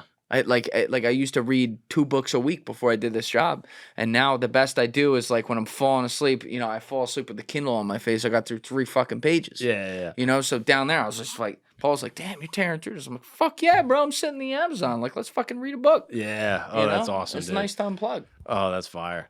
Dude, I look at some of the like Paul's work and just being out in the Amazon, dude. And It's amazing. I hate that I'm one of these guys now, but like I could pull a Michael Rockefeller, just go live with a tribe real quick. You know what I mean? Like I actually believe you. I would be so down. And I hate, like, I know that I look like, I know I've seen your studio. I know, right? I know that I like am like the mayor of a farmer's market or some shit. Like I know that's what I look like, but it's true. Like I am the stereotype. I'm like, dude, I would go down there. I believe that. Like 100%. Michael Rockefeller did it right. Like you know his whole story. I don't know. Tell dude. everyone the story. Oh, Michael Rockefeller. Is this like a Rockefeller or like a Rockefeller? This is a proper capital R Rockefeller. Okay. You know what I'm saying? He was like the nephew of like John D or something. I don't know. An heir to Standard Oil. Yeah. He got a bunch of cash, and you know, he was like a young dude living in the Northeast. I'm pretty sure, going to these like, you know, elite Ivy League institutions, and says, you know what, I'm going to New Guinea. He pops down there, starts living with the locals. He's going back and forth. He loves it. He loves being with the people, which apparently is a common trait amongst history. Detour. Yes. Sebastian Junger writes in his book Tribe that like in the colonial period in the United States, like tons of like colonialists that were coming over, like the kids, they would go off and live with the natives and never come back. Never come back. The opposite never happened. Yep. You know, unless they were like, you know, swooped up in the night. You know what I mean? Like they'd be like, oh, you're coming with us. But yeah, people would go off, and Michael Rockefeller, no different. He goes out there, lives with the tribe. And according to the legend, Michael Rockefeller. We don't have a record. It's just a legend. It's contested. Oh, it's contested. Michael Rockefeller was eaten by cannibals. This is what some people allege, okay? There might be more of the story. He goes down there. They basically lose contact with him. The other people that were in the area, I'm almost positive it's New Guinea. Might want to double check that. He goes down there. He's living with the people, having a good old time. There's pictures of him just like chilling, posted up with the boys, just like doing dude shit, like fucking killing baboons, just like living the life. And basically, it might have been Indonesia. But basically, he goes down. Close enough. And yeah, right. I don't know the difference. Same area. And he...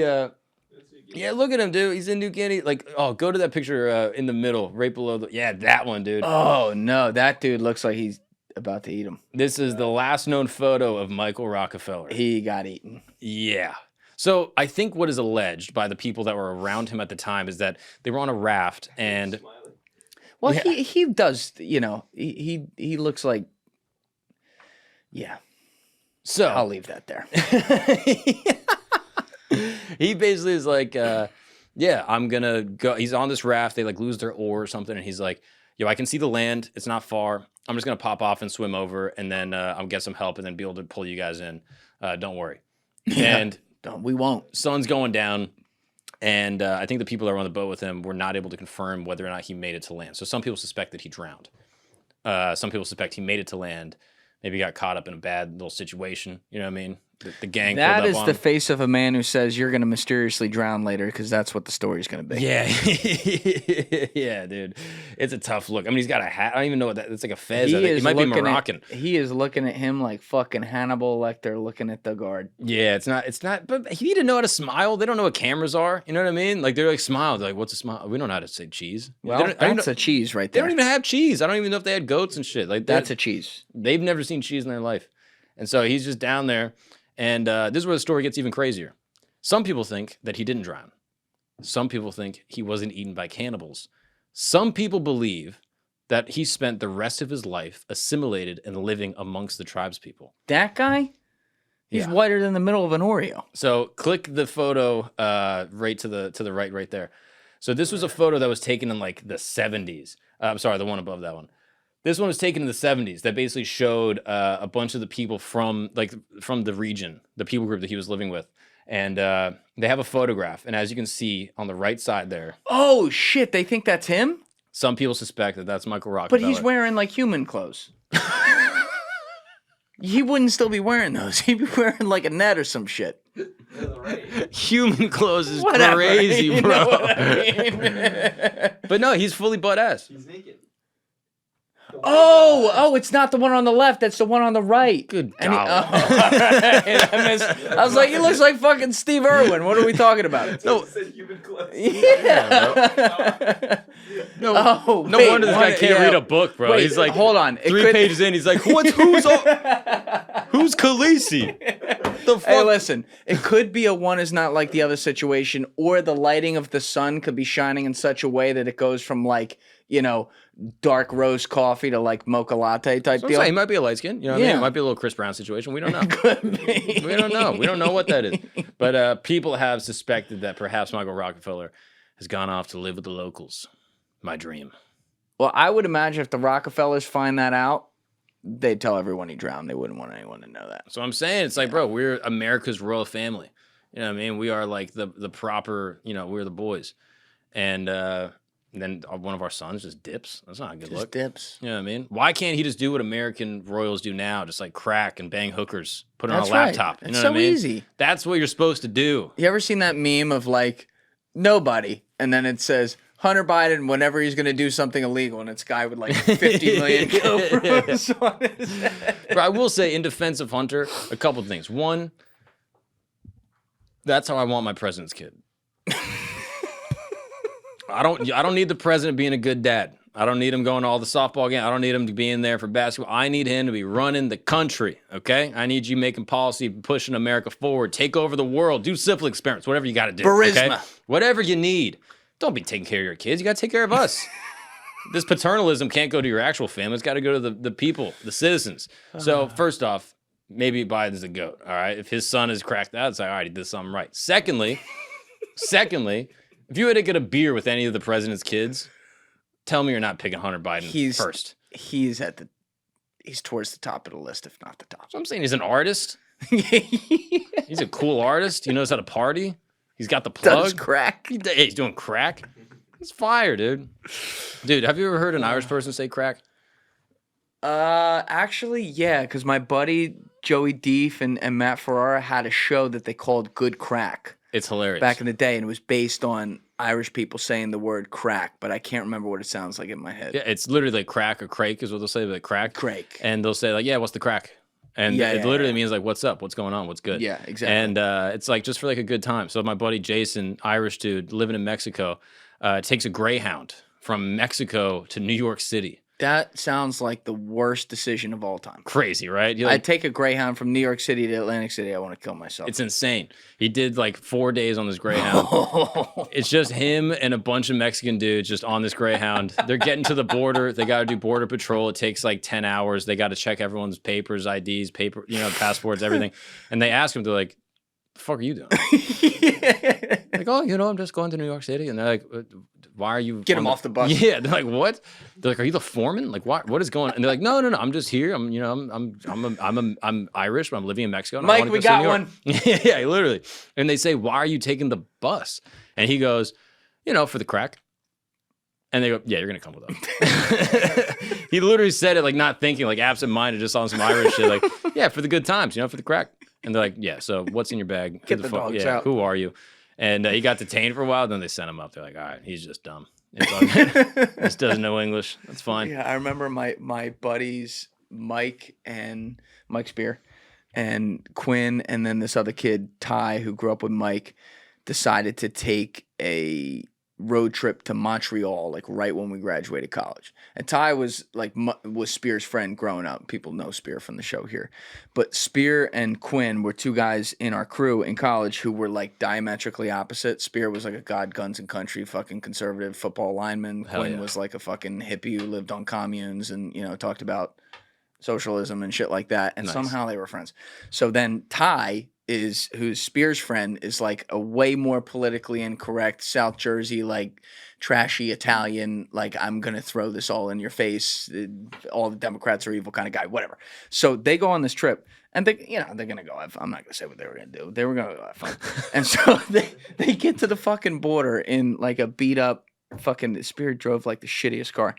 And the guys like come to the door and they go through each person. So they ask Spear like what his situation is. It's like, my name's Mike Spear. I just graduated Bucknell University. I'm going to law school in the fall and, going to be a lawyer, personal injury, working for my dad, whatever. The guy's like, okay. Then he goes to Ty, and Ty goes, well, I'm going into my 5th year of a 5-year program at Temple. I'm double majoring in X, Y, and Z, whatever. And then they go to Quinn, who is the smartest guy in the car. He's a fucking genius. He's a philosophical, like, up here, never did work, always got A's. And he goes, yeah, my name's Quinn. I'm half Cuban. I don't know, out of a job looking for work. And they're like, yeah, you're coming with us. And Ty's like, what the fuck? You just graduated Bucknell, you son of a bitch. They're going to catch us with everything. And they didn't catch him, but it was cool. I think about that all the time because I'm like, what if I just got to the border and I just froze and said something stupid like that? Like, Bro. could I just be arrested for like months at a time? That shit scares me, dude. I can't. I don't do well with the authority confrontations. Like every time I've ever been pulled over by a cop, all the windows down, keys on the roof. Like What seems to be the problem, officer? Yeah, exactly. I am Officer problem. I am not a sovereign citizen. Okay, I am terrified. Whatever you need me to do, I'll do it. Going through like border control. Anytime I go to like a checkpoint or like I travel to another country, I freeze up. They're like, and what is the purpose of your travel? I'm like, I just have a good time. I don't. What do you need me to say? Like, I just get so scared. I just start rambling off, and then they're like, I'm a comedian. They're like, oh yeah, it's just whatever. Yeah, you're good. You're good. I was like, which first off, the perfect cover. Why is that the perfect cover? I mean, You try to make everyone laugh. you travel around, you meet the people, you get in touch with the culture. I'm gonna start using that. Everything can be under the guise of like, oh, I'm trying to do research for a bit. That's why I need to know where like the leader of this rebel group is living. Yeah, take me to the cocaine. Yeah, you know what I mean? That's why, yeah, who's like running the cartel? You know what I mean? Like doing, so if there's any CIA guys listening, I'm open, okay? But I get so nervous where I just like, I freeze up. Like, it's crazy. I talked to Fernando Puente. He's oh yeah, he was on Danny's show too. He's unbelievable. He's awesome, and he was a coyote. He was a coyote. He was bringing guys through the border, and the way he was doing it is through the checkpoints. So he's a U.S. citizen and also a Mexican citizen. And he was bringing guys through the checkpoints and literally would just like have a dude, 3 guys behind him, fake paperwork or a stolen passport, put him in the, a vest. You'd be like, yo, I'm going to LA to work for the day and I'll be back tonight. And he just had to like muscle through it every time. Just like, yes, this is what we're doing. And like, he would just go through just like stone face. Like, yeah. And you got to, your hand can't shake the whole bit like that. Bro, I can't handle that. I'm not built for that. Maybe I wouldn't be good in the CIA, actually. Yeah, no, I think about it a lot, like with these guys and what they have to do. I was telling you, I just had this guy, Matt Hedger, in here who was a knock. Yeah. His job was to be an international criminal, completely off the books, deniable to the government, no record of him. Yeah. And like you get in the middle, this guy got in the middle of a top 4 biker gang for 3.5 years and then worked its way to the cartels for 10, 11 years. And he told one story where I asked him, I said, what was the hardest thing you ever had to witness? And he said, they took me down to a room. He said it was in the cartels. They took me down to a room. There were a bunch of cartel guys. It was like a basement or something like that. No, it was a warehouse. Like straight out of a movie. A bunch of cartel guys around the table. And there was some guy crying and pleading who was like being held down on the ground. And in the middle was like a 9-year-old boy. And he was tied down. It was that guy's son. And that guy had taken money. And for 10 minutes... they took turns taking a carrot peeler to the kid's face. What the fuck? I know. While he screamed. And he said, it was a test of, could I handle this? Meaning, like, was I legit? And he said, I had to stand there dead seriously, like this was perfectly fine. And not only watch this, but literally hear it, feel it, know it, and compartmentalize and put that aside. And this guy was able to do that. And, the thing about this dude is his number one trait is empathy. Yeah. I believe him too, because most CIA spies, like the guys we've talked to before, like Bustamante and stuff, it's a different thing. Their job is to be dangerously on the line of being a sociopath. The CIA checks for that.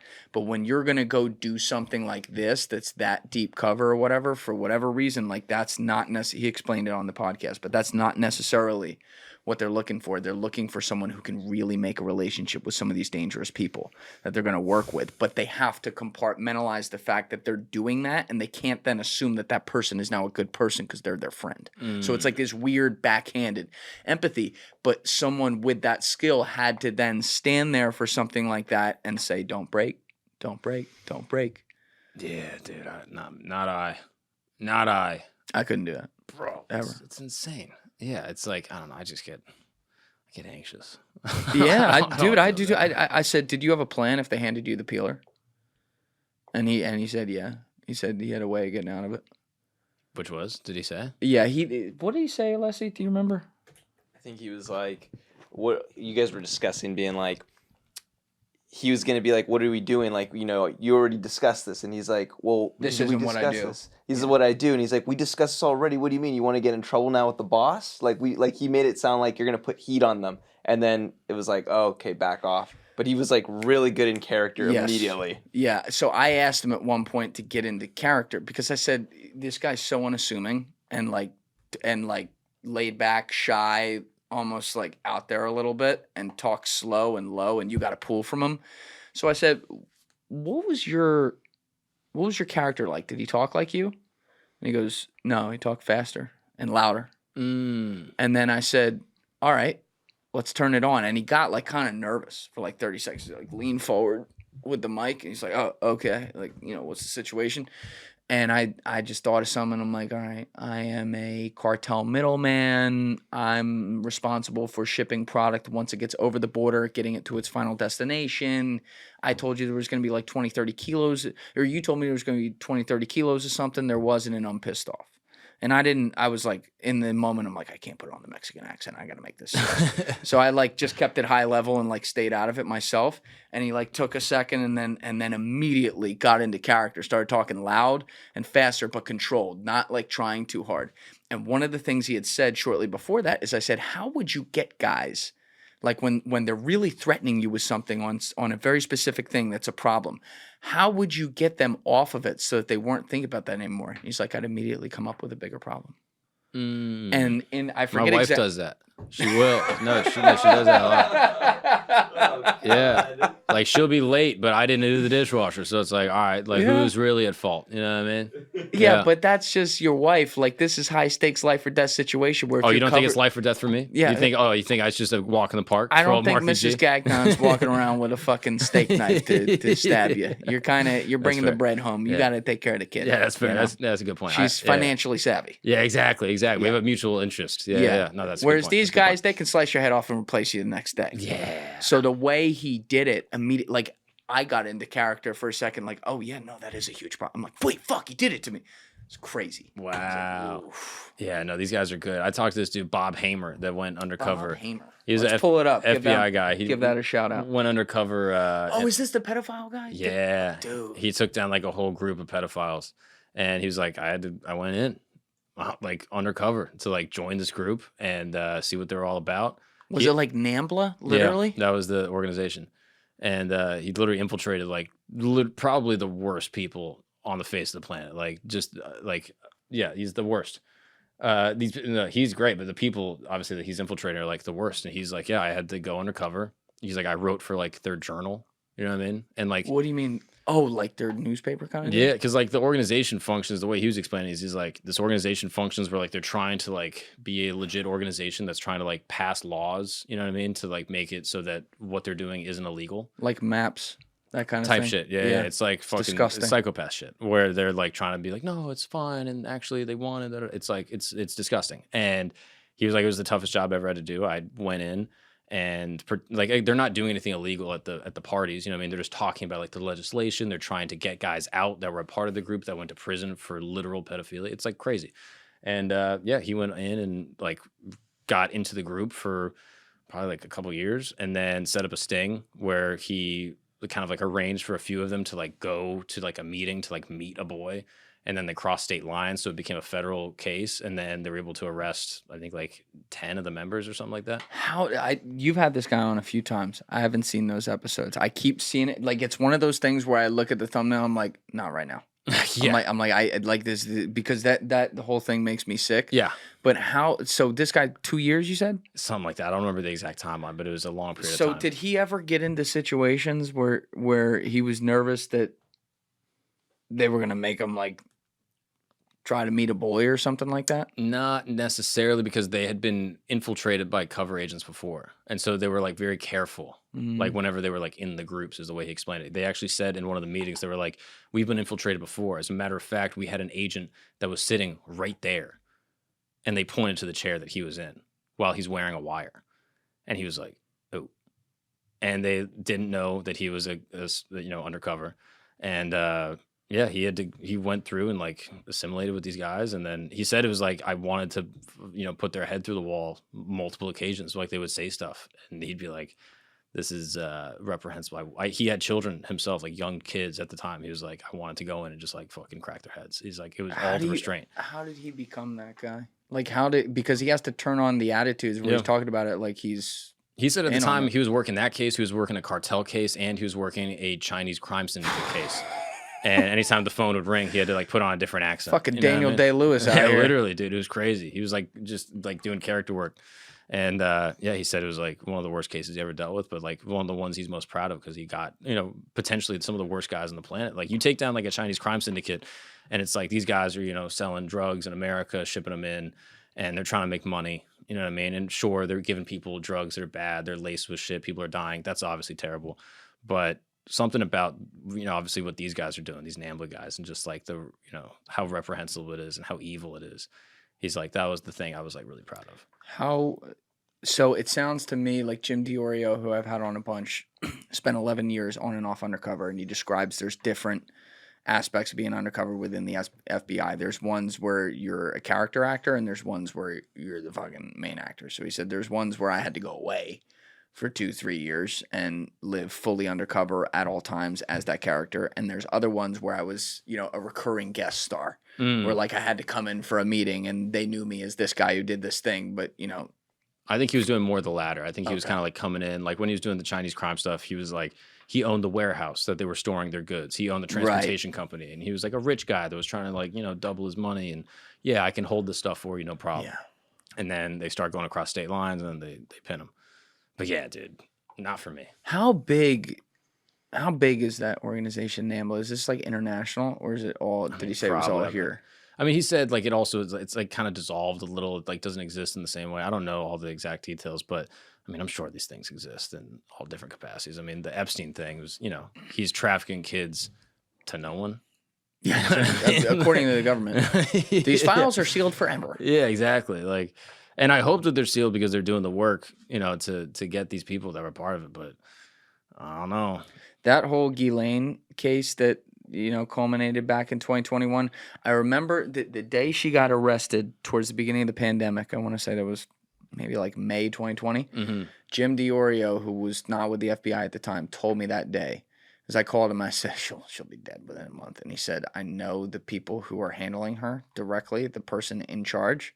I guarantee you she will be alive and she will stand trial and she will be found guilty. I was ready to, I wasn't worth any money. I was ready to be like, I'll bet you everything I have. Wow. He turned out to be right about that. However, those people don't control the way that the documents get handled and all that afterwards. And that trial, it lacks some coverage in the news. They covered it, but not, like trial of the century like it should have been.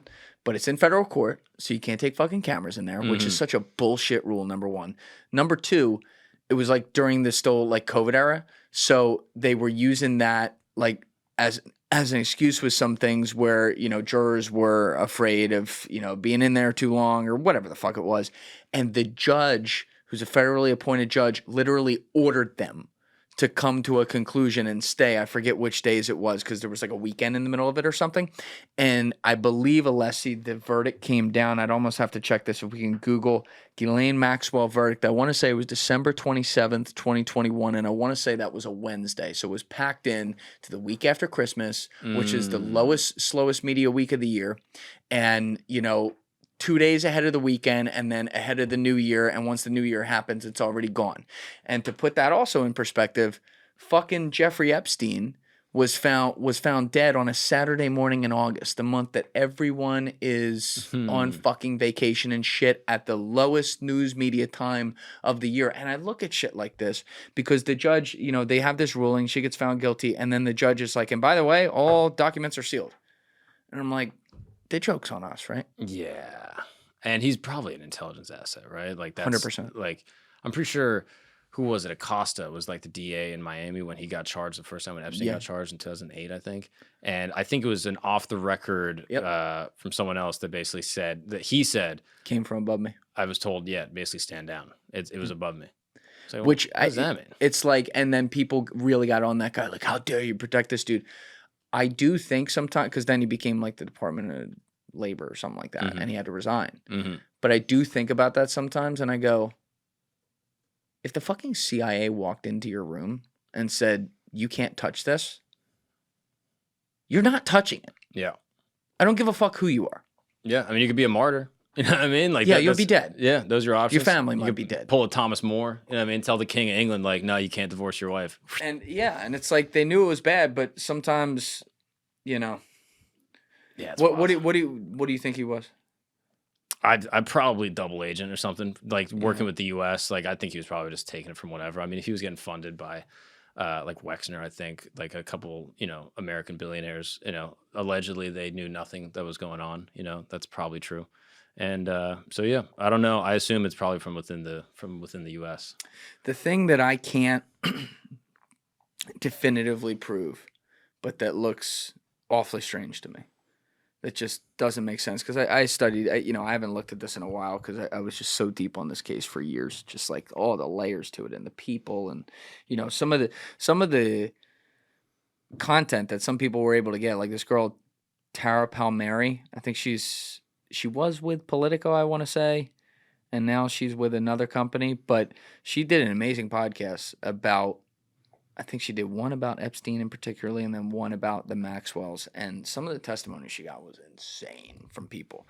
And so, between her stuff and then a bunch of other stuff I would go and find and read about, I put together these patterns. And like Jeffrey Epstein's housekeepers, I forget the guy's name, but they were able to get this guy recorded, on mic, being interviewed live in his kitchen in one of Tara's podcasts. And he talked about how Epstein was this wealthy guy in the 80s, had a nice place on the Upper East Side, whatever. And then in 1992, it just went like suddenly he had the Macy's house, which we know is the famous townhouse on West 71st Street, or East 70, whatever it is. And then, he had the private jet, got the place in Florida. Like, it all just overnight happened like this. And that is also the same year that Maxwell's father committed suicide when he was drowned off his boat. Fell off a boat. Off his yacht in the middle of the fucking Atlantic Ocean, off whatever those islands are, off the west coast of Africa. And somehow this guy, Robert Maxwell, who had been a media tycoon, who built a legit company, multiple legit companies, somehow magically he left behind a $450 million pension scam and left his whole family in debt. His sons were put on trial for it, found not guilty, by the way. And it just conveniently, he wasn't this billionaire, even though he wielded all this power and legitimately did all these things. There was no money in that. I'm not saying he was a horrible guy, but there's no money in that. And that's right around the same time that Jeffrey Epstein suddenly was worth about that money. Oh, that's fascinating. And I go, and Jeffrey Epstein was backed by Wexner, who had some interesting ties. I'll leave that there. I look at this and I go, that's what people need to dig on more. Yeah, the testimony's there. Yeah, I don't know. I'd love for them to publish that book, dude. Who are all the people that were involved? Like, they must have leads. You know what I mean? Luigi Mangione's wearing 12 masks, kills a guy. They find him in 2 days. Yeah. We can't figure out who's trafficking kids. Like, I don't know. America's weird with stuff like that. Like, we still do child beauty pageants. Yeah, that's crazy. That is so weird to me, bro. Like that's hot crazy. Kid contest. That's crazy. Like, why are we doing this? Like, it's for NAMBLA. Dude, like, what the fuck? Like, why are we just like, yeah, this is fine. Yeah, man. Like, it's crazy that we just as a society are like, yeah, it's whatever. Like, I couldn't imagine being like a child beauty pageant dad. Like, yeah, I gotta fly home. Obviously, my kid's competing in the child wet t-shirt contest. So I gotta be down there. Like, what? Like, who are these people that are letting this happen? Like, don't do that. It's crazy. And as a society, we're just kind of like, nah, it's fine. There's things that we just like passively accept that they're like, oh yeah, that's just what we do. Even if you're like, oh, that's stupid. You don't think about the second layer to it of like, wait, that's fucking wrong. Like, what the fuck? Yeah. Yeah. Like, America's bizarrely like not sexual. We're very puritanical. We're very repressed with a lot of sexual stuff, but then simultaneously we kind of let stuff happen. Like, I was thinking about this, like the word suck. Okay. You ever think about that? Like No? it's something we would use in common vernacular, right? Yeah, that sucks. I would tell my friend like, oh, dude, someone in my family like, got diagnosed with cancer. Be like, oh, dude, that sucks. I'm sorry, man. Yeah. And you break it down, you're like, what do you mean it sucks? Like that's, obviously he means it's a sad thing, but suck it's a sexual term. I never thought about that. It's inherently sexual. Like what is? Oh, my family member having cancer. It sucks penis. I'm like, yeah, cancer sucks penis. That's what you're saying. Oh, your grandma died. That sucks penis. That your grandma died. It's like we just kind of were like, yeah, I guess that's normal. And in Ireland, they just say crack. Yeah, exactly, dude. Drugs and sex. Exactly. Where's bro. the rock and roll? That's what I'm saying, bro.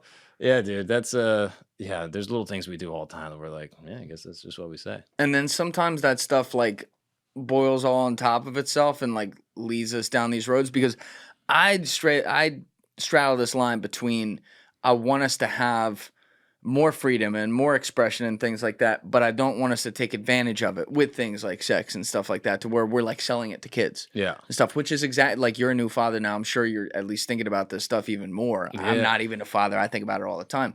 Like they're selling sex to kids. Like even Captain Tazariak was making amazing points on that when he was in here.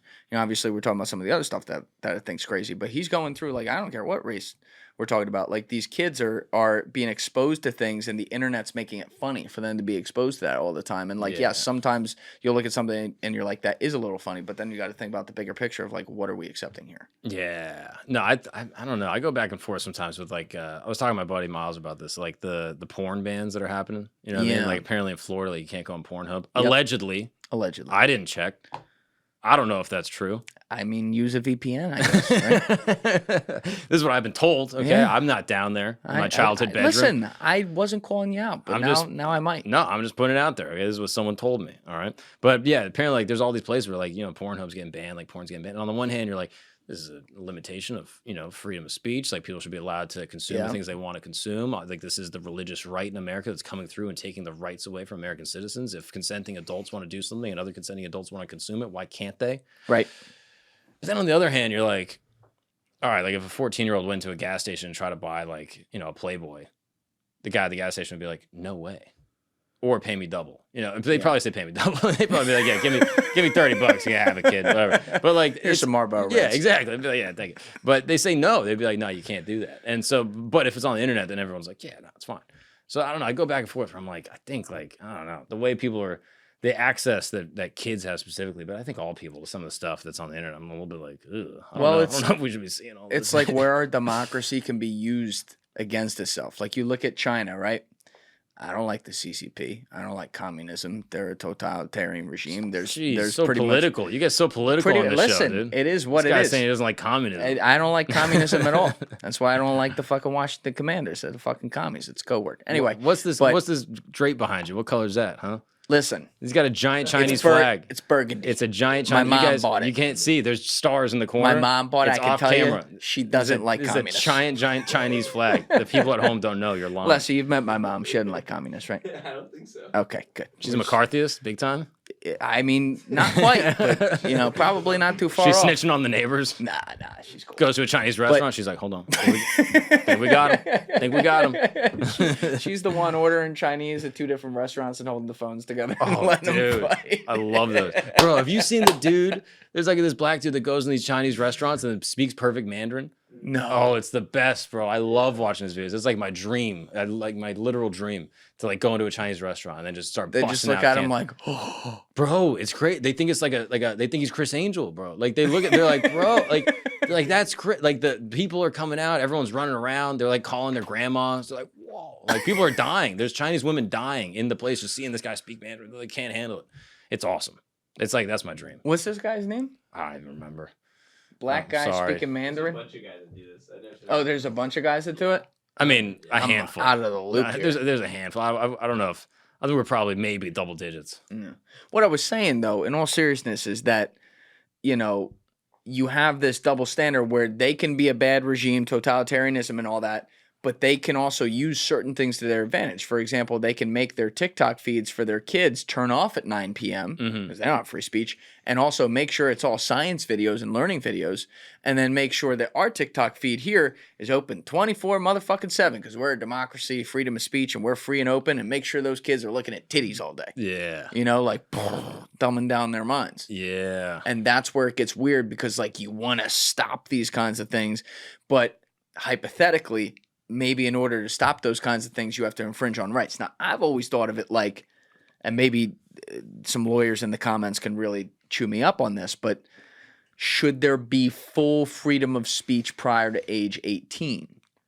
Or is there rights of the parents to practice freedom of speech while not allowing full freedom of speech for their minor child? Oh, that's interesting. Right? Yeah. Like if you're in a Call of Duty chat room, it's like, all right, you know what I mean? We're going to limit some of the freedom of speech here, all right? It's like so y'all are getting a little free. Y'all are pretty free in this Call of Duty chat room right now, all right? It's like, it's wild, bro. But yeah, that's an interesting thing. Like having, like I'm trying to think how that would manifest. Is that kind of how it is now? Obviously, like under 18, you have a restriction of certain freedoms and rights, right? But yeah, I'm curious. Yeah, you don't have freedom of speech, freedom of consumption on the internet. But like, now play that out. Let's say a fucking 13-year-old kid sees, and I'll make a hypothetical situation and say it's happening here. It's not, but sees some sort of genocide happening, right? Or witnesses on some scale a genocide and wants to make a political but human rights statement on that genocide. And for whatever reason, his parents don't really care about that race. And they're like, no, you can't say this. Yeah. Like, what's a Uyghur? So you took the words out of my mouth. What That's below my line, exactly. son. Yeah.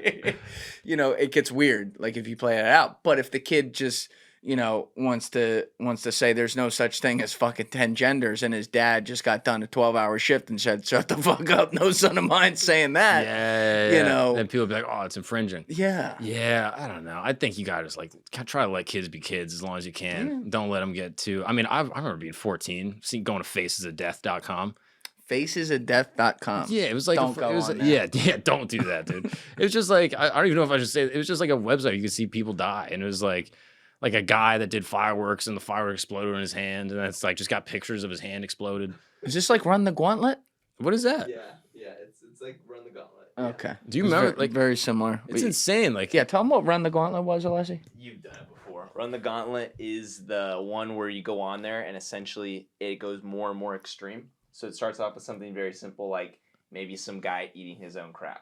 And then that's where it starts. That's where it starts. Yeah, and then high bar. And then it'll be like, all right, if you can take that to the next one, the next one will be something more extreme to the point where it's like you're seeing a guy get his head beheaded by ISIS or some person killing his brother, like something so extreme. You're just like, oh my gosh. And the whole thing in high school and middle school was who could go all the way through. Yeah, of course. And you have some sickos that do it. This is a website built for like 16-year-old dudes. Alessi's a Christian too. I just want to throw that out there. I feel like this was a part of the education in Santa Cruz, right? Christ was watching them the whole time, and like they had a deal, and you know it was cool. Yeah, bro. I don't know. He read, "He shalleth runneth the gauntlet" in the Bible, like Ephesians fucking 5:17. He's like, I'm doing it. Well, that's another crazy thing because on the one hand, it's like, yeah, I don't want my kid being exposed or run the gauntlet. That's crazy. But on the other hand, I will take my kid to church, and there is, the Savior of the universe being murdered on a crucifix, and we're all looking at it being like, but that violence is okay. Well, here's the thing. Like, you're in all seriousness though, like you are, and I mean this in a good way. You're very obsessed and curiously in like organized religion and the history around it and whatever. And I think you look at it and like you're not an academic, you're a comedian, but I think you have a real academic approach to it, which is great because like you have all different wild perspectives on there, like maybe not on a Danny Jones level. I don't know if any of us are on that, but like you have a lot of different perspectives on it. Like what got you into being so curious about just religion in general? Oh, I grew up really religious. Yeah, my mom's like devout Catholic. And like, we're going to church all the time. I actually met my wife at Bible study when I was, like in high school. Like we just pulled up and we would like hang out by our car and just like talk till 4 a.m, like after Bible study and stuff. Like, so like my faith. I love Revelations 5:17. That shit reminded me of you. Yeah, I was just reading her Psalms. You know what I mean? God damn, baby girl. Yeah, bro, just going through some of those Psalms. You get a little horny, bro. It's kind of wild. Like, what's that song? Wait, what was that? It's King David. Yeah, I don't like that, Alessi. Google the psalm about like the bosom. There's some stuff in there. Again, I don't want I don't want to get Alessi too excited. Listen, I don't want to over sexualize the good book, but Listen. you do read some stuff. You're like, ooh, all right, this is. I gotta go to the bathroom real quick. Hopefully, no one asks me to stand up and read because I'm gonna scare the whole choir here. But yeah, I don't know. Like growing up, I was just like I was really interested. My mom really did a great job because she came at the faith from like a very academic, intellectual level. So like I was homeschooled up until 5th grade. Can you tell? Now a lot's making sense. Yeah, exactly. You were also fucking consummated in Paris. That also makes sense. Yeah, exactly, dude. That's where I started. Don't ask me how I know that. I was there. Stop it! Don't stop saying that, Julian. You don't know my mom. Listen, you look like me. No, that's not. Don't say that. Don't say that. Alessi, don't laugh. Don't laugh. You're my Christian brother. Right? You're my Christian brother. Don't do this. But yeah, it's. I grew like I don't know. That was like a part of it. My mom would be like, "Yo, like you should read like the Summa." You know what I mean? Like get into like Thomas Aquinas. Like oh wow. Like I grew up very Catholic, and then I went to like a Presbyterian school in middle school, and I would go to school and like we would go through the Bible. Obviously, the Catholic Bible and the evangelical like Protestant Bible in the United States has a different number of books. And there's books that I would read like growing up, like with my mom, or like analyzing like different verses that my other Christian friends at school had no idea about, and. Did you believe, or was it more like a passive, like, I've always known this. This is what it is? No, I mean, a little bit of both. I think, like, when you grow up religious, like, you do buy in, and you're like, yeah, I believe in this. So, like, I certainly believe in God. You know what I mean? Like, I feel like even just through, like, the intellectual journey of, like, you know, cosmological arguments, contingency arguments, stuff like that, again, I'm not well-versed in. But, you know, I understand enough to be like, all right, like if things are either contingent or necessary, it goes all the way back in an infinite regression to like the ultimate, you know, necessary, you know, thing. And that is some type of unmoved mover, some type of catalyst that put the universe into motion. Fine tuning argument, right? Like we know through like physics, like if gravity was slightly more strong, the universe could collapse on itself. If it was slightly weaker, atoms wouldn't be able to acquiesce, and the world would just be sort of like this floating, you know, space. And so it's like we're perfectly attuned for life. So like you look at things like that. I think Hitchens called that the only presentable argument for the theist or something to that effect. And so you look at these things and you're like, all right, I believe in that there's a God, right? I think there's some type of creator. I think there's some type of like author to all of this. And what that is kind of like been my journey. I'm very fond of Catholicism still. I still go to Catholic Mass, and like I still, you know. Oh, you do? Yeah, absolutely. And like I'll still like pray to Jesus, and I'm like that's a part of what makes me feel comfortable, partially because I grew up in that tradition. And but I also see the value, and I celebrate the beauty of all the traditions that have persisted throughout history. You know what I mean? Like typically, in my opinion, if religion exists for longer than 1,000 years, there's probably elements to it that are really productive for community building, for people to like come closer to whatever this sort of divine knowledge is. So a lot of people go and they try to like advocate specifically for their one faith background. Yes. They're like, I'm a Christian and everyone else is wrong. Yep. And I kind of come at a perspective like I'm a Christian, and I'm interested in what all these other cultures have to say about God and like what they know about God. Like perhaps they know things that maybe I missed in school, and maybe like the Hindus have an idea about the Brahma, or like Muslims and Allah. Like maybe they understand something that could be beneficial to me in my spiritual journey. So I try to celebrate all theists and like looking at what all people have to say about whatever this thing is that put everything into motion. That's kind of just more or less how I approach it. But I recognize that there's a faith element to all of it. Like I have a limited certainty to be like, the book is, infallibly written by God. Like I choose to believe that, but I don't have some type of, ledger to be like, no, it was on the blockchain. You know what I mean? Like, no, they minted it on Sol, so it's actually written by Thomas. You know what I mean? Like, so I don't know. I have an aversion to certainty. Anytime someone's like, this is the way things absolutely are, with a few exceptions.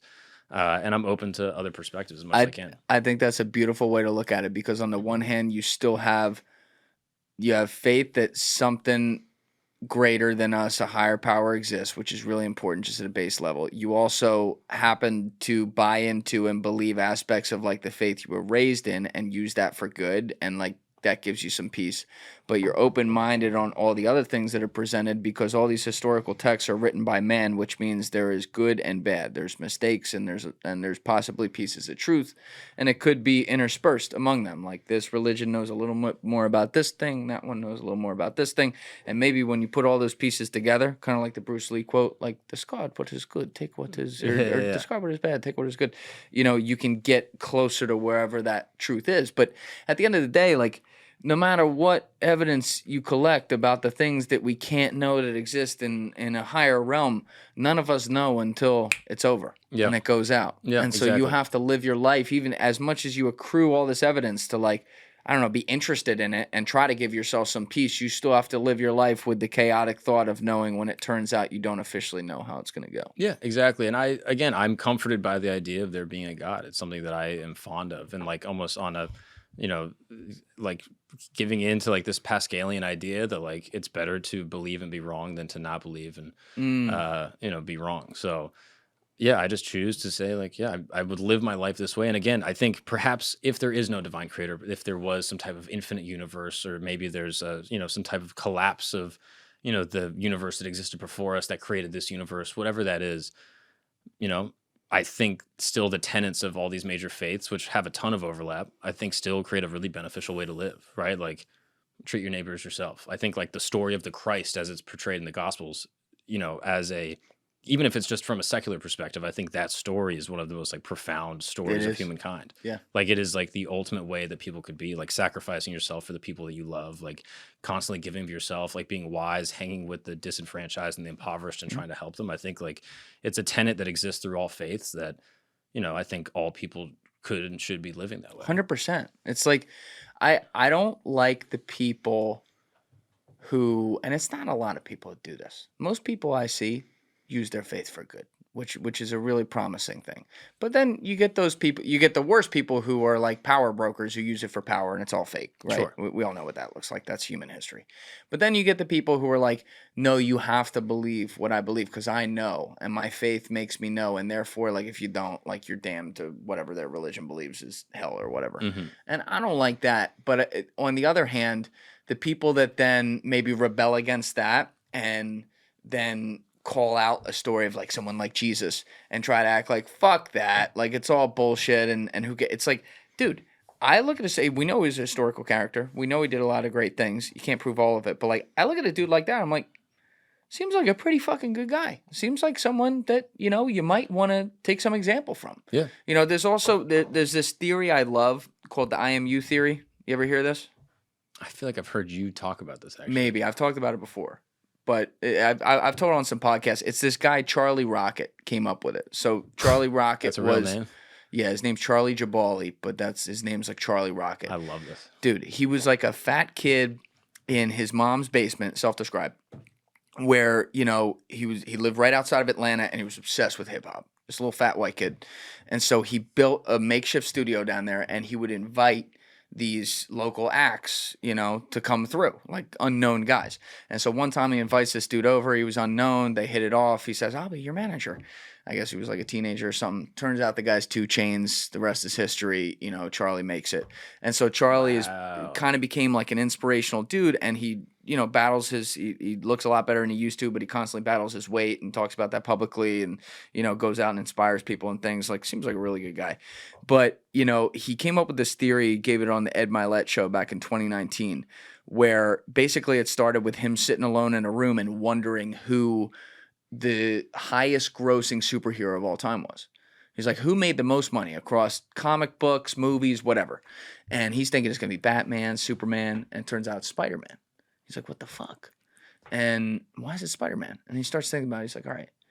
He didn't have a chiseled chin like the other guys. He wasn't good looking. He was a nerd. He was from a lower middle class or even lower class household. His parents were dead. His very kind, you know, aunt and uncle raised him, and he ended up having a weird talent. He's got a hot aunt, I think. Right? Had a hot aunt, yeah. But, you know, everyone's got that. But, you know, also couldn't get the girl, right? Had all these things that are like so relatable to people that made him like an average Joe. So he's like, all right, what's the biggest religious following around the world? What's the biggest religion by following? Googles it. Christianity.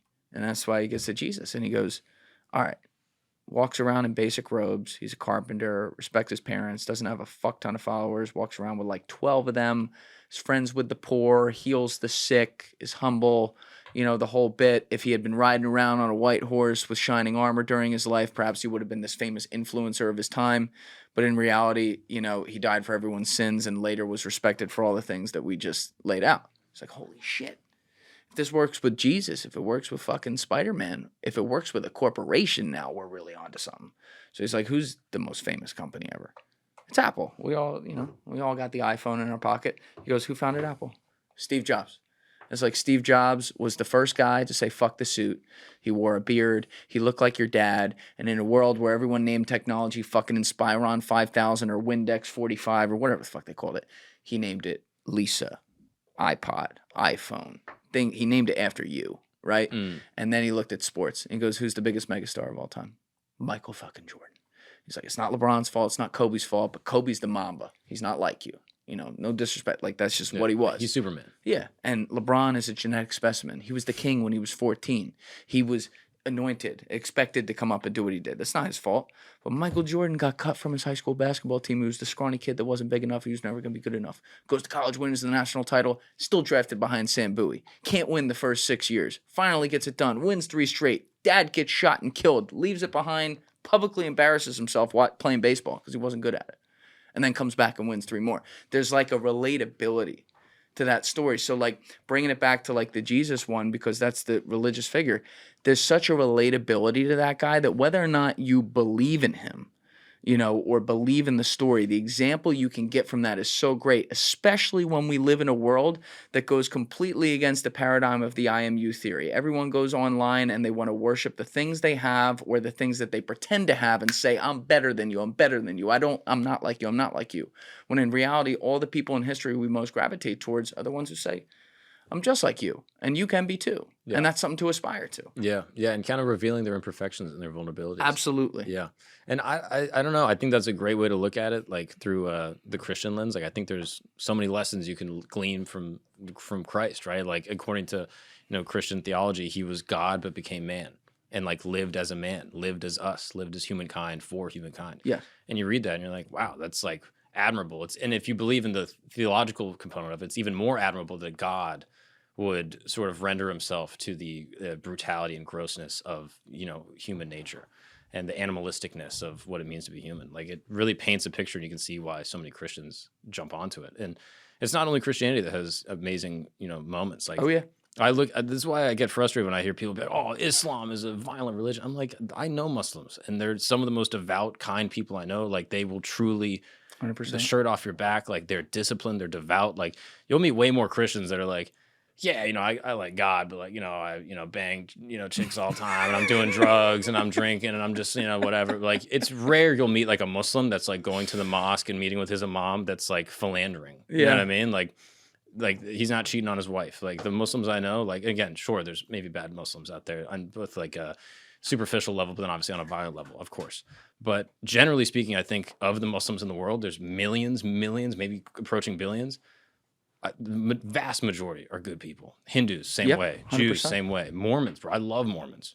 Like Mormons are happy people, bro. Like, and again, people look at their faith and they'll be like, "This shit is great." Jesus came to America. Like, yeah, it's crazy. Black people couldn't go to heaven until the 70s or something. Like there's some stuff you get into the details. You're like, all right, they were working it. It's a new religion. All right, Judaism had 2,000 years. They're working out the kinks. Hinduism had 3,000 years to figure it out. Give them a couple decades. But then you meet Mormon people, they're kind. It's like the religion is a Chick-fil-A. You know what I mean? Like it's their pleasure. Like they want to help you. I've always said I'm raising my kids Mormon, 100%. I might be Mormon, to be a matter of fact. Like I got married young, had kids young. You're giving a good sale. Closeted gay, you know what I mean? Like I got all of it going for me, dude. Your wife's working on the third wife for you? Yeah, exactly, dude. Inshallah. But dude, it's like it's all right. My second wife hasn't been born yet. Yeah. But it's one of those things, like the way Mormons do it. When you're, right after you turn 18, you go on your mission. Yeah. Spend 2 years, go to a different country, learn the language. You're selling the part of you that is the most vulnerable. You're selling your faith. You're going door to door, talking to random people in some random country and trying to show them the light that you've been shown through your faith. And you're getting rejected, turned down, threatened, robbed, whatever you're going through for 2 years. You have no real connection back home. You're getting sent money here and there. It's just you and your boy against the world. And then you come back to America, you go to BYU, you know what I mean? Maybe you play a little ball. You soak a little bit. You know what I mean? You soak it up, you know, from here and there. And then you get out. And the skills you have, you're amazing at sales.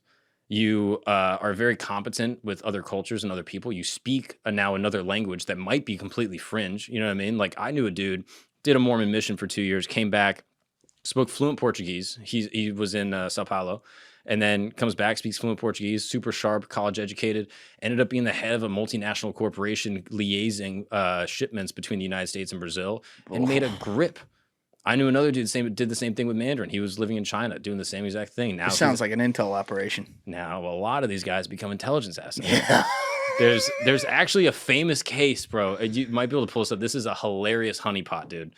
He was a honeypot. Oh my goodness. He was like a you can search like fat spy honeypot, and I'm sure Fat spy Mormon. Yeah, Fat spy Mormon honeypot. Yeah, so he got pulled into an agency. It might have been FBI, maybe. And he had access to all this stuff. He was like known as the worst spy on the job. Okay. Don't do Mormon because that's not a big part of it. Just yeah. Fat spy honeypot. Dude. Oh, what's his name? Oh. Yeah, it's too. Do you want to take a second and find it because it's a very funny story. Yeah, we can kill a second right here. Okay. While we're on camera. So if Fat spy honeypot FBI yeah guy male, not Maria Butina. It wouldn't be her. Which country? He was in the United States. I maybe search BYU because I know he went to BYU. BYU. All right. So it is a part of the story. Oh man. Wait, is it in 1985? It might have been. Go back. Right above that one, Alessi. You see that? Perfect. Oh, yes. All right, yes, FBI official says Mormon bias prevented... Richard Miller. That's him? Dick Miller, dude. That's the guy. Dick Miller. Yes, we found it. So if you look at a picture of this guy, he's hilarious. And I won't get all Don't get off that link because we want to be able to get back to it. I won't get all the details perfect, but basically he was basically like getting fired. He was failing at his job. He was sleeping in his car. His marriage was falling apart. His whole life was just like, in the dumps. And then like you can see a picture of him right there. All right. Oh yeah, he's a real looker. Yeah, so he's struggling. He's not doing so good, right? He gets looks recruited. like fucking Newman in Seinfeld. Yeah, and then he's just like chilling one day, and this hot woman, I'm pretty sure she's Russian, she comes up to him and she's like, "Hey, baby, you like me to lick the dick? you want a little fuck?" Yeah. And he's like, "Yeah, I would like that." She's like, "Just give me some secrets." And then he gives her a ton of files, like leaks a ton of stuff, like sensitive intel. And yeah, he got honey trapped pretty bad. But hate to see it. Yeah, I mean, this is not all Mormons. Okay, I don't want to paint Mormons in this light, obviously. Okay, just some. There's a couple bad eggs. All right, it happens. But yeah, a lot of these Mormon guys, I shouldn't say a lot. Some get recruited into intelligence capacity because their ability to sort of acquiesce into these different cultures. Have you seen this show, American Primeval? No, I've heard of it. People like it. Dude. The only reason I never get to watch shows, I watched it because it was a 6-episode miniseries. So I'm like, all right, so I'm not going to get too stuck. Yeah. I don't have a lot of seasons. This is perfect. So one day when I was sick a few weeks ago, went through. It was perfect. I went through the whole thing. Fucking incredible. Yeah. First of all, Pete Berg did an amazing job with that. But it's about a part of history I was completely unaware of. It's about Utah in the 1950s, like 1957, or I'm sorry, 1857. There was back, the Western frontier, similar like the Taylor Sheridan stuff, like a fucking any man's game out there, where the Mormons, led by Brigham Young, who was the governor of Utah, were muscling on to a lot of land. Brigham Young was not a good guy. And in the process, they had one in particularly where they massacred a ton of settlers and tried to blame it on like the native tribes. And you just see that like this is at the nascent part of that religion. This is at the beginning. Yeah. And it makes you so, down on it because you're like, this is what happens. People like this get in charge of something, and then what the fuck do you even believe about this? Because these are the people who are propagating it. And they're out here doing all these things that, they say brother and, we're all about they're doing everything that's like against whatever God would want you to do. They're fucking murking people in the face. Yeah. It's crazy to think about, man. Yeah, those early days were wild. They're nuts. Yeah, did I you love see that Killers of the Flower Moon? I haven't seen the movie yet. Yeah. I read the book. Oh, really? Yeah. Wild, right? Fucking insane. Dudes get some oil, start driving around, getting some servants. Life is good, and then Yeah, or no, wait. Not Killers of the... What was the book? It was the book by S.C. Gwynn. maybe. What's that called? Can we look... Empire, that's the one I read. Yeah, okay, but isn't it similar to what the movie I'm was? assuming that I think the movie adaptation. I might have got the title wrong, but I'm Similar? pretty sure. No, yeah. you have the title right of the movie. Was that similar? Or Yeah, it was an different? adaptation of the book. I'm almost okay. positive. All right. Yeah. But those early days, being in the Wild West, would have just been crazy. Yeah, Alessi turned me on like a year and a half ago to 1883 and 1923, which they're Taylor Sheridan. So you know the show Yellowstone? Yeah. I've never seen that. It's too long. I can't deal with that right now. But 1883 and 1923, I think 1923 is going to have another season, but they're both like miniseries. And it's just a prequel to Yellowstone. And it should, like, the 1883 shows them trying to go across the Oregon Trail, like, to get to California, and all the shit that we take for granted that they think about. And, like, motherfucker, you know, some girl goes out back to take a piss, rattlesnake bites her in the crotch, and she's dead.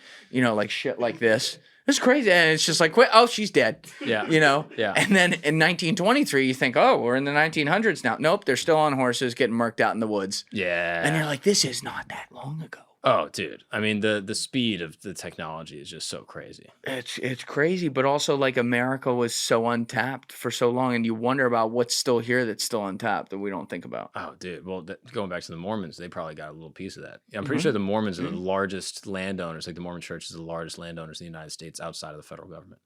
Can we Google that? Yeah, I'm pretty sure. Mormons largest landowners in the United States besides federal government. Yeah, it's No yeah. way. They got a lot of. I know land. they got Bryce Harper. I didn't know they went that deep, though. yeah, dude. They got a big chunk of this whole thing. The Mormon Church owns over 2.3 million acres of private land. Yeah.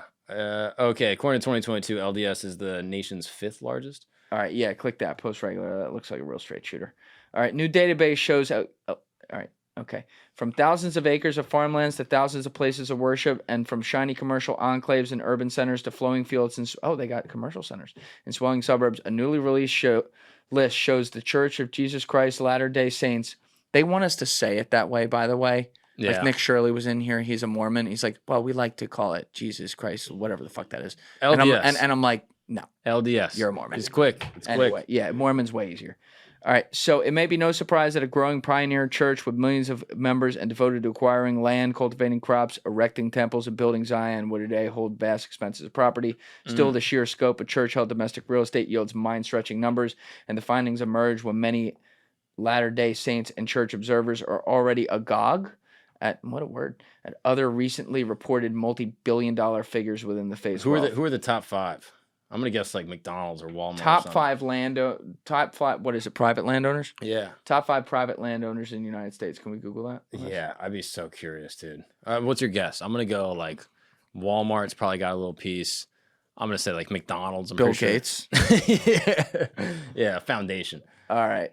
The Emerson family, John Malone, a billionaire with over 2.2 million acres. Ted Turner, the founder of CNN, with over 2 million acres. Stan Kroenke, who owns the Rams and Nuggets and other franchises, 1.76 million. Wow. And the Reed family owns 1.66. You live to fight another day, Bill Gates.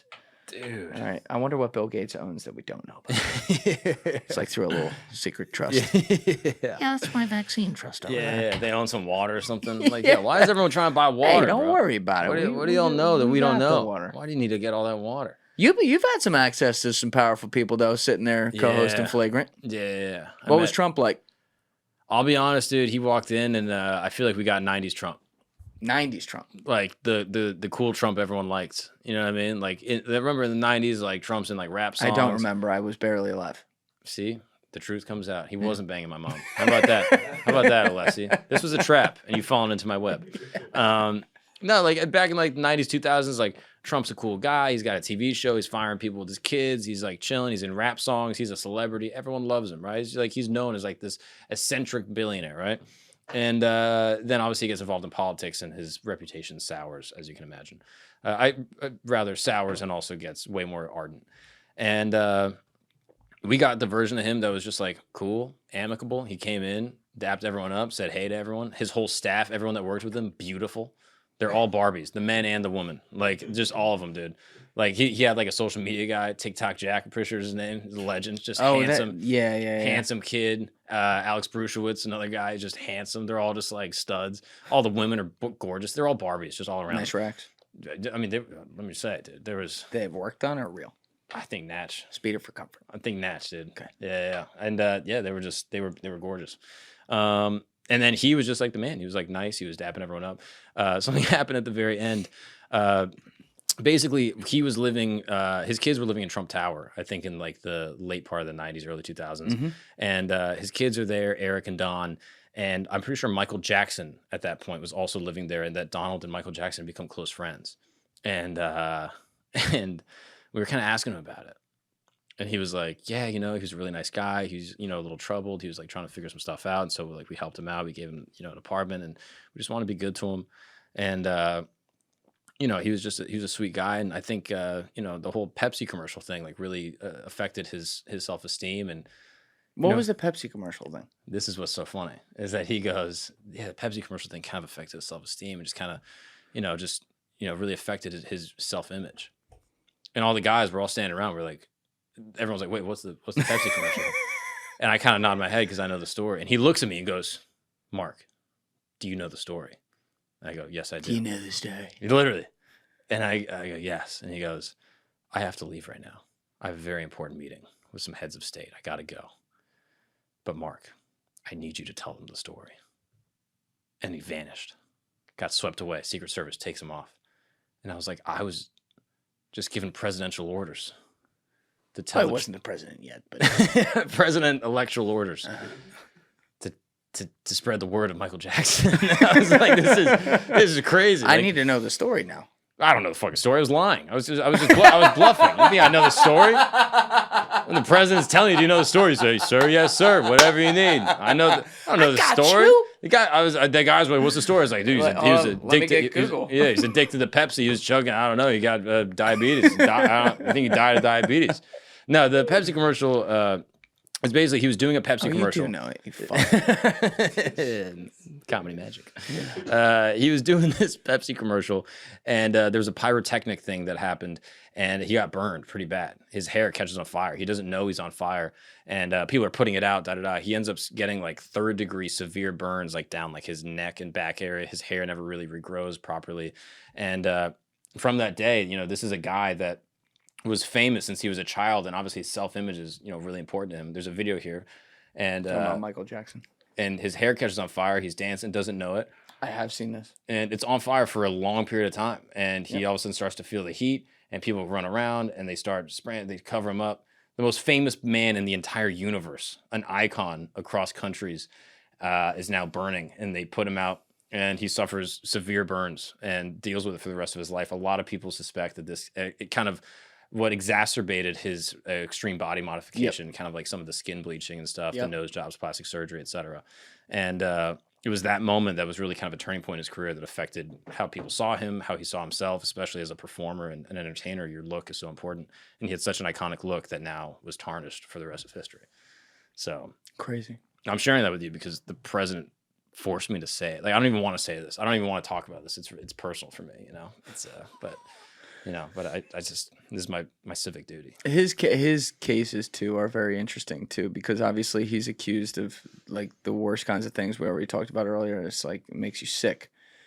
Some of it, and it gets dangerous because there's public accusers, people who put their name behind it too. Mm-hmm. And I don't want to there's always a great fear with me with like discounting people who have come forward to say a horrible. The stories of survivors, specifically children, are the most vulnerable. They're the people that society needs to protect. Right. But also, we've heard Thriller. So it's like, what really, Listen, I've always said, I love the song I Believe I Can Fly. I do still listen to it. We were bumping Kanye when we walked through the door today. It's good music. Love the music, not the man. That's just where we're at. But in all seriousness, there's some stuff about his case that feels forced and feels off. The fact that they're still litigating it years later, which I'm not saying don't litigate. It's a very serious thing. But some of it feels like, I don't know. I can't really explain it. Like, maybe that's not really what it was. Maybe this was a man who was so taken advantage of by so many people. Because also, actually, maybe in defense of the case being real, he was someone who was abused when he was a kid, which often happens that then they abuse people when they get older, which, could say maybe it is true. But it feels like, he was not supposed to be with us anymore at some point. I don't know how else to explain that. Like Jesus. Is that what you're saying? He's like the Jesus of our time. Like he died for our sins or something. No, you just see how these guys talk about him too. Like even a guy like Trump, who's living in a time where that is a main topic and something that he's also supposedly fighting for, right? Like fighting for, people are like, Trump's all about the kids and stuff like that, which I hope he is. I hope all politicians are about that. But when he talks about Michael Jackson, he talks about him positively. And he talks about him with like a wistful way. Like I saw him one time talking about he lost his confidence. It's just like it's a terrible thing. He lost his confidence and he lost himself. And it's like, well, what do you mean he lost himself? Are you taking that all the way there, or is it below that? Yeah, I don't know. I mean, I think people do that in general, though, right? Like people hate ideas, but then they love people. Yeah, you know what I mean. Like you hate people will hate the military, but then they love, their brother-in-law or something. That's right. They love their friend that's in the army, or like, people hate cops, but then they like the bartender that, is a deputy or whatever. Right. Like people just like kind of make cognitive dissonance. Yeah, they make caveats when like the full scope of someone. And if things have been obviously litigated and contested and the person on a personal basis, then I can see why people would be like, yeah. That's right, because you actually can put a name with the face and a mind with the face and things like that. You can humanize it, whereas when it's not something that's in your backyard that you can't see, you just make a judgment far away. It's easy to do. Parents have kids that commit, atrocities, and they still love their kids but hate what they did. And I think it creates a complicated, relationship that we have. And that's why people are always like, it's actually, I've heard an interesting argument. Like we always hear like separate the art from the artist, and people are like, oh, you shouldn't do that, da-da-da. But all the time we separate the science from the scientist. Yes. You know what I mean? Like there are plenty of scientists that have done terrible things, that have led, horrible private lives, but have given us some of the most pivotal and important, inventions and discoveries of our time. And we still use their science. We still, use the things that they created. But yet we don't hold the same standard for artists. And sometimes, artists will live terrible lives, but then, we have a hard time accepting their art. And I think that obviously the art has a much more personal nature, whereas science is a little bit more disconnected. Like you just discover something about the universe, whereas art might be a reflection of you. But yeah, I don't know. I kind of have a personal line, I guess, where I'm just like, if the art is not necessarily celebrating the terrible things that they've done, then depending how much I like it, might still bump it. You know what I mean? Yeah, no, 100%. Like I'll listen to Runaway. I'll listen to some Kanye. You know what I mean? If he came out with the, anti-Semitic song, probably not going to bump that one. You know what I mean? Like if all of the lights, but instead it's the K word, like I wouldn't listen to that. You know what I mean? That's probably like, whoa, all right, you crossed the line with me. Yay, you crossed your line. But I don't know. It's a tricky thing that people got to deal with. You separate. I mean, I do it with comedy, right? Like there's comedians that have done bad things, but then you listen to Himself by Bill Cosby, and you're like, this guy's good. This guy's amazing. Good. And the more you're committed to the art and how it made you feel in that time prior to the allegations, and how it spoke to you, and looking at it sort of ontologically, just as a thing in and of itself. Yeah, people give passes all the time. Is it right or wrong? I think it's a personal decision people got to make for themselves. I agree, and I think, with Kanye, I never want to write things away with full excuses and stuff like that. Obviously, like the shit he's saying is both crazy and like sad. It's just like it's like going out sad at this point. But I do think something's off there. I think there, and I don't know if it's completely self-induced by him. That's what I tend to think. But it could be something else, because like even the way, like apparently he's divorcing his wife now, or she's divorcing him. But the way he would gallivant her around over the last couple of years, I mean, it's dehumanizing. Doesn't even begin to describe it. And I look at it and I go, this guy's not well at all. And yet, there's a lot of people who seem to be enabling that. Yeah, I mean, you heard this whole story with the guy that was giving him nitrous or whatever. The dentist. Yeah, I Yeah. think that's true. I don't know what the status of that is, to be honest, but like, Do you see a Super Bowl commercial? yeah, it was He like, was on it in the dentist chair. oh, really? Yeah, I mean, he's drugged out and he's in the dentist chair. He's like, I'm at the dentist office. At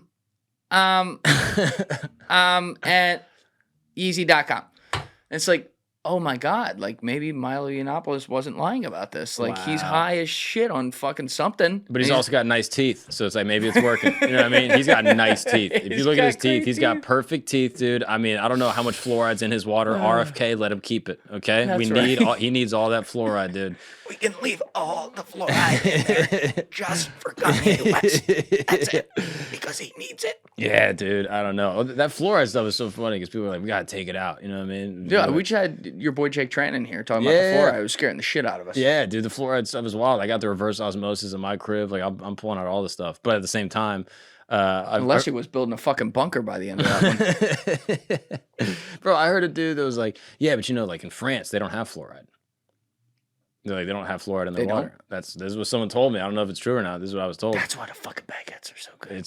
That's why their teeth are so bad. You know what I mean? Yeah. Like, so it's the good. You know what I mean? What are you gonna go with? Good right? and the bad. That's what I'm saying. And maybe it's the no fluoride. Maybe it's they don't have dentists in France because they're on strike. You know what I mean? Like you never like.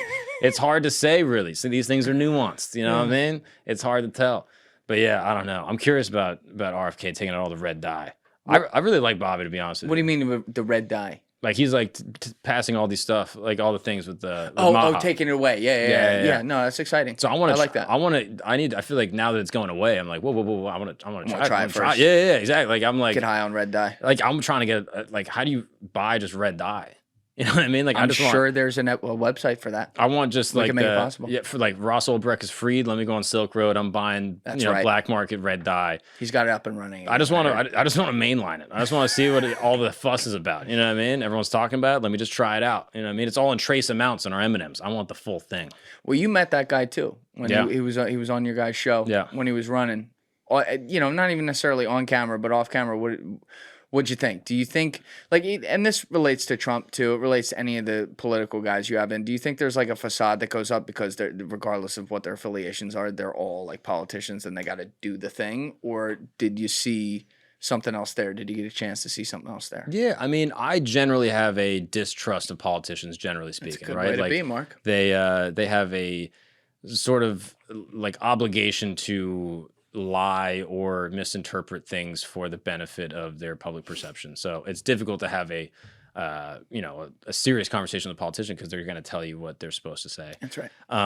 But with Bobby, I thought he was really nice. I thought he was like very friendly with all of us. Like you can kind of tell like how nice a guest is based off of like if they introduce themselves to like the producers and the sound guys and the people behind the scenes, like remembering names, stuff like that. Like that goes a long way. Obviously, politicians are going to do this, but I don't know. Bobby felt, he had like a real charisma to him, and it's sad what happened to his voice, obviously, which I think really impedes his ability to like communicate in a powerful way like he used to. But he's still very friendly and like seemed like a really sweet guy, and I tend to kind of trust more or less what he's saying. Like I think I think he goes out there and I think he has good intentions. What are the downriver consequences of some of the stuff? Like, could there be adverse effects? I think it's possible, but I do think he wants to help. So I'm curious. Again, it's not perfect either. You know what I mean? Yeah. Like, it's just like you said earlier. Guys don't have to be right about everything. There's pieces that they can be right about, or they can be leading you down a path that's important to go down, and then, you figure it out from there. Yeah, so I don't know. I try not to get caught up in, like, is this person good or bad, right? Like, we judge so often other people by their actions, and we judge ourselves by our intentions. You know what I mean? So we're like, I'm good because I try to be good. But that person's bad because they said 3 things that I don't like. But I don't know. You hear him and you're like, all right, there's some stuff that he says that I think is completely right. And there's other stuff that you're like, oh, maybe, I don't know, let's check the research. But generally speaking, I do think he's a nice guy. And when he met us and came on the show, he was very friendly and very affable and kind. And yeah, I mean, all these guys really are, generally speaking, whenever people come to the Flagrant studio, like they're very sweet and excited to chat. So well, you guys are all so huge and they're happy to be there. It's a good opportunity for all of them. And that's the crazy thing. Like, I don't know what the conversations are like behind the scenes with you guys, but you guys are one of the biggest shows in the world, and in the last cycle, like not even just through Trump himself, but through guys like RFK and some of the big personalities you have coming in there, even like a Dave Smith, who are talking about things that are relevant towards the campaign. Like, did you guys think about or have discussions about, you know, the impact this was having? Because to be clear, your guys' show is fun. You're Yeah. comedians. It's like a good chill bro laugh fest. It's not, I don't even look at it as a podcast, even though it is. It's like the modern day Arsenio Hall, you know, like you guys all play off each other well, and you're there to have a good time and fuck around and like make light of things. And you may still be doing that with these people, which I thought you did a really good job with Trump on, because like it was free flowing and like fun. But there's still, you know, there's like a, you're in the play, you know what you know what I mean? Did you guys talk about that ahead of all this, or was it just kind of happen naturally? Not prior to, like, it wasn't, you know, some type of calculated effort, but yeah, like, I think a couple of things to what you said. Like, yeah, the show, the format is so great for really disarming people. I mean, Schultz just, you know, on a personal basis, just says he does such a good job of disarming people and like really making people feel comfortable. Like, that's just his essence. Like, you know, like even on stage when he's doing crowd work, like one of the reasons why he's so good at crowd work is because he's really empathetic and great at talking to people and like really seeing people for who they are and like getting them to, you know, be comfortable. And obviously it's great for the pod and great for comedy. And so people come in with like a real, you know, they kind of can be themselves, and like the truth will come out when you're hanging with someone for 3 hours. Like you can't fake the funk for, That's right, you know, like a whole pod. You can do it in little sound bites on a news thing, But I mean, we were interested in like the fact that you have politicians and presidential candidates that are doing podcasts is monumental. And the fact that like, you know, Trump is going on Rogan and having a long, unfiltered conversation, just two guys talking about stuff, I think is like fundamental to American discourse. I think it's amazing. And I think Kamala absolutely should have done the same thing. Yes. And we invited Kamala to come on our show. We're like, you know, we would love to speak with the vice president and, you know, discuss her plan for the country. Like we would have given her the same exact shake we would have given Trump. Did that get anywhere? I think we had gotten in touch with her people, and then, you know, things didn't line up. I don't know. I don't even know what the official... Seemed like a lot of things didn't line up with her. That's what I'm saying. Like she had this opportunity to go on Rogan, and Joe's come out on his show to say like, yeah, I like had all these avenues. I had times, we had opportunities booked out, and, you know, they seemed a little resistant, maybe hesitant, perhaps scared. Yep. And I think it was really to the detriment of her campaign. And I think the future of discourse is a return to stuff like this. It's long form conversations to really flesh out ideas. Like I almost even look at books as like a deviation in the course of like, you know, human knowledge. A deviation in the course of human knowledge. Like throughout the course of human history, things were passed on orally, right? Like people for hundreds of thousands of years would gather together and share information that was vital for the success of the group, whether it's an agrarian society and how to like plant crops and how to like cultivate a society, or all the way back to hunter-gatherers, like what can we eat, what's available, where are the animals going, how do we follow them? Like information passed on verbally was essential, and then books became a way to preserve that. Right, like going from you know, cuneiform to petroglyphs to hieroglyphs. Like this is a way to preserve information for future generations because we didn't have any other way to preserve it. And then now that we have some type of, you know, audio video discourse through podcasting or TV or even film, you can preserve things digitally and actually get the essence of what the person is saying, right? Like so long as, you know, the poles don't shift and there's a massive flood that resets all of humanity. Right. Or cloud goes away. Yeah, or something, right? Like as long as Apophis doesn't land on us in 5 years. YouTube servers died, sorry. Yeah, right? Like something like that. You can actually hear the words. Like I would have loved to have heard, you know, Ben Franklin on a podcast discussing, you know, like what his perspective on political science was. I would love to hear George Washington discuss his plan for America. Like how amazing would that be to have that? And obviously we have written record and a lot of them, but how great would it have been to hear the person themselves like ask questions in a dialogue and be sort of interrupted? Like even if you look at early scientific texts, even going back to antiquity, they're all written in dialogues, right?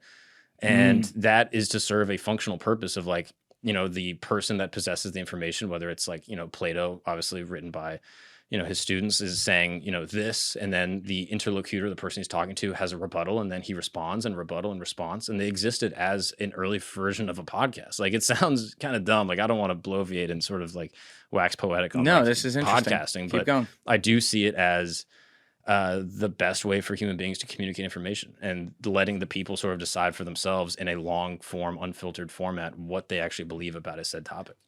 I think you're 1,000% right. And I don't just say that because I'm biased in the space myself as well. I say that because I think it was actually there all along and we just didn't see the pattern.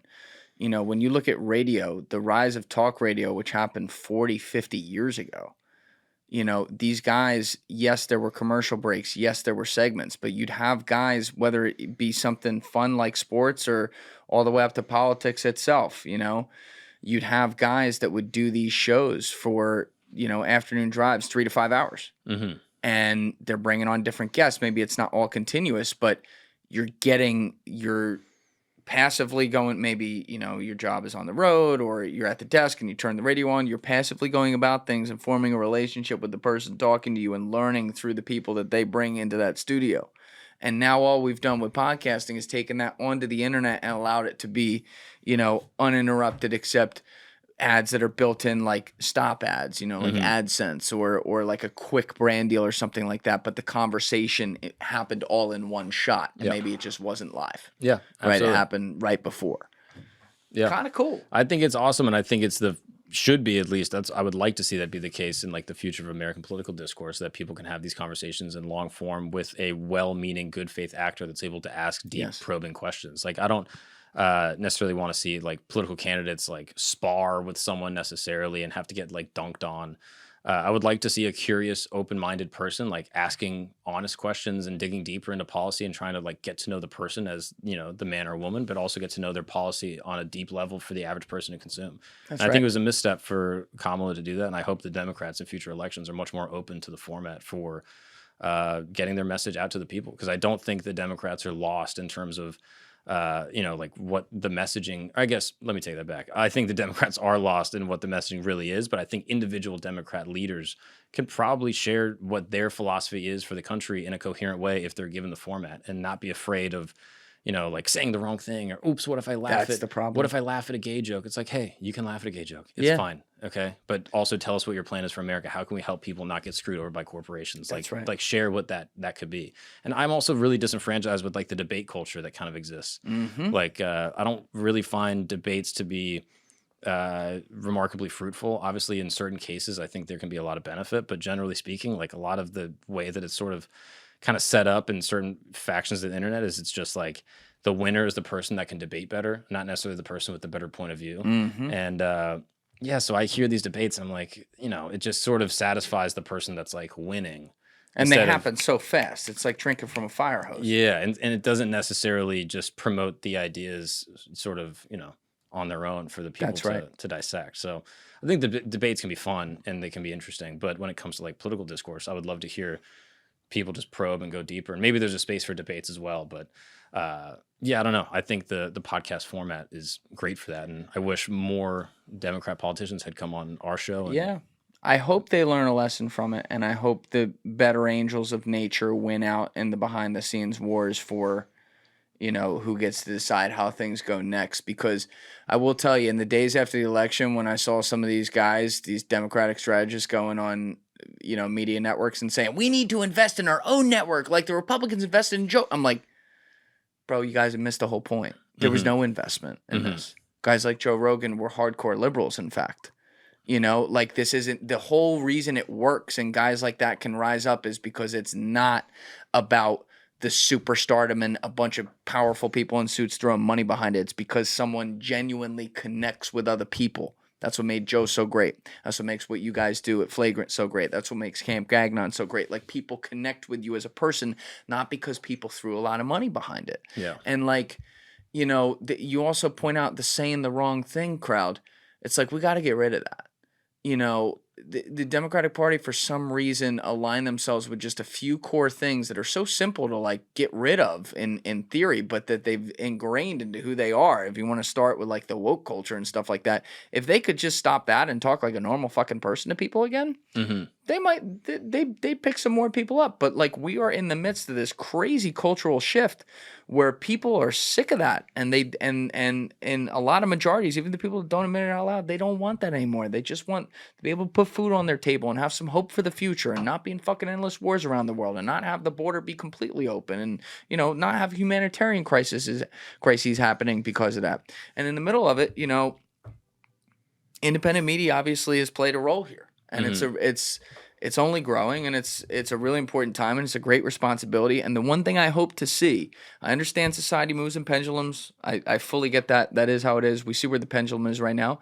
But like, I hope moving forward, we are able to maintain our independence and not eventually make some of the same mistakes that mainstream media made, where, you know, you end up cozying up to certain ideas and certain power figures, and you start seeing things only in that respect, which I'm not saying that's happening right now. I'm saying we got to be careful, because we have seen such fuck ups happen over the past 4 years that naturally the anger can drive you into the arms of, you know, something you might have not thought about a few years ago. Yeah, absolutely. And I think audience capture is also a real thing, right? Audience capture? Like the idea of like a creator or an influencer promoting an idea, and then the audience responds really well to it, or they're able to aggregate a specific subset of an audience that then dictates what the content is, and it might not be genuine. Like, I think this happens a lot. Like, you'll see people on Instagram that'll like throw out a bunch of different types of content, and then, you know, some, you know, political ideology or maybe like some group will really attach to it, and they'll be like, more of this, and they'll be like, I don't really, that's not really how I feel. I don't want to go that far. And then Pull the mic just towards your mic. There you go. and then they'll do other content, and it won't do as well. Yep.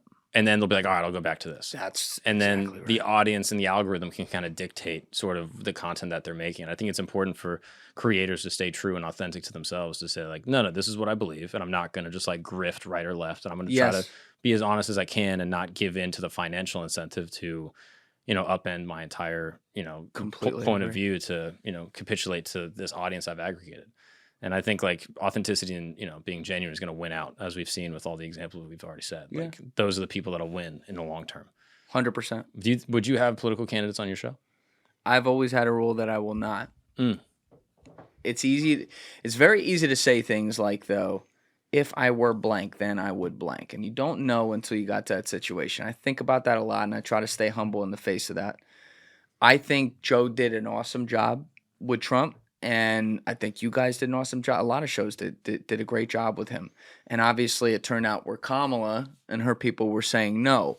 My thought has always been, like, obviously there was a lot of effort there to get her in, and it was really her fault it didn't happen. My fault has always been, or my thought has always been, I would really want to make sure I had both, because I personally am so disenfranchised with politics as a whole and the human fallacies that occur within it, that I am not comfortable with affecting an election, even if it was completely unintentional in me doing it.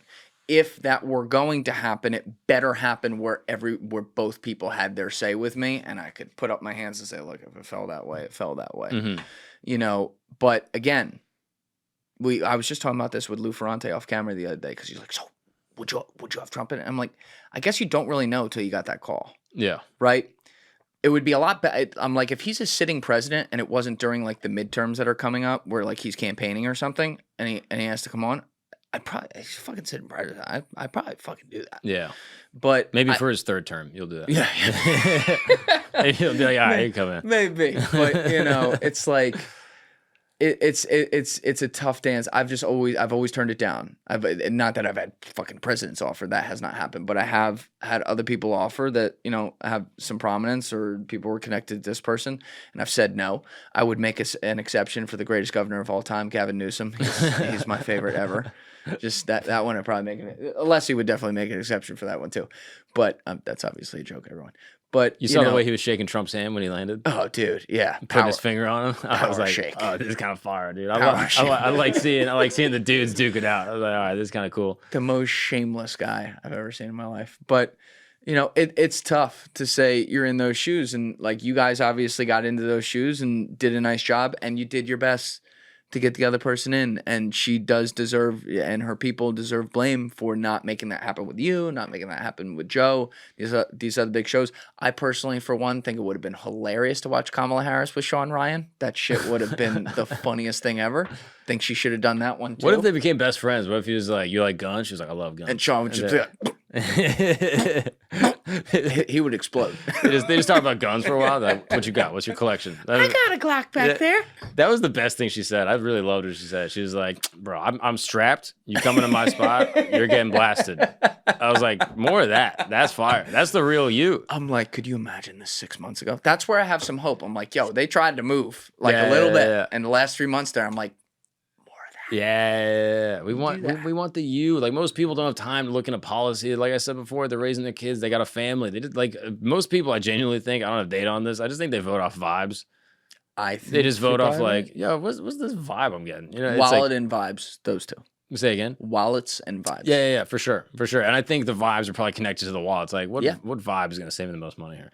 And I think they just kind of were like, yeah, who's cool? And the more you can put like your vibes out there, as dumb of a word as that is, like the more people can jump on and be like, oh, I like this. Like Bernie had a cool vibe. Like He did. Bernie would come out. It seemed like he really wanted to help people. Like, We're gonna help everyone get rid of the billionaires. Yeah, you hear that. You're like, oh, this guy cool. I like this. All right, he's a gangster. Yeah, you like the vibe. So I don't know. I think Killer Mike was like, I fuck with you. yeah, and like you see that with all the guests, not even political ones, like just the vibes. Like we were talking before off air about 50 Cent. And that was so cool. You guys had him in, bro. The coolest guy. I mean, he was awesome. I stole my brother's G Unit hat when I was a kid, and he had like a fitted G Unit cap, and I was like, oh, this is fire. And I thought the G stood for Gagnon. I was like, this is sick. And like just he was sitting there, and he was so cool, just talking to everyone, knew everyone's names, like eye contact, just a businessman. And he was the best. Smart guy too. Oh, sharp as hell, dude. He's dialed in. He is a proper like business mind. You know what I mean? Like he's a entrepreneur that happened to start rapping. You know what I mean? Yeah. Like he just had like whatever he was gonna do. Goddamn, was he good? Holy shit, was he good, bro? And he performed at MSG.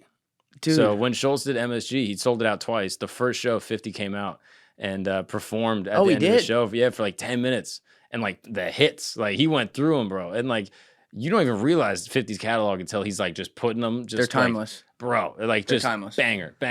Like this will shut down any party. He's got 10 of them. He made when you listen to the sounds he created. He's one of those guys.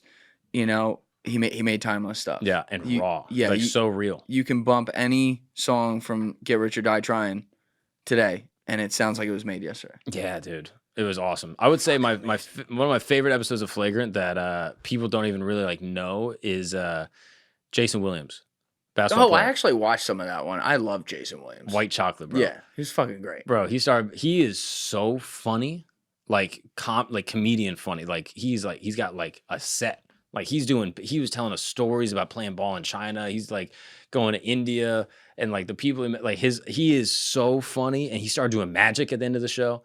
Like showing us magic tricks.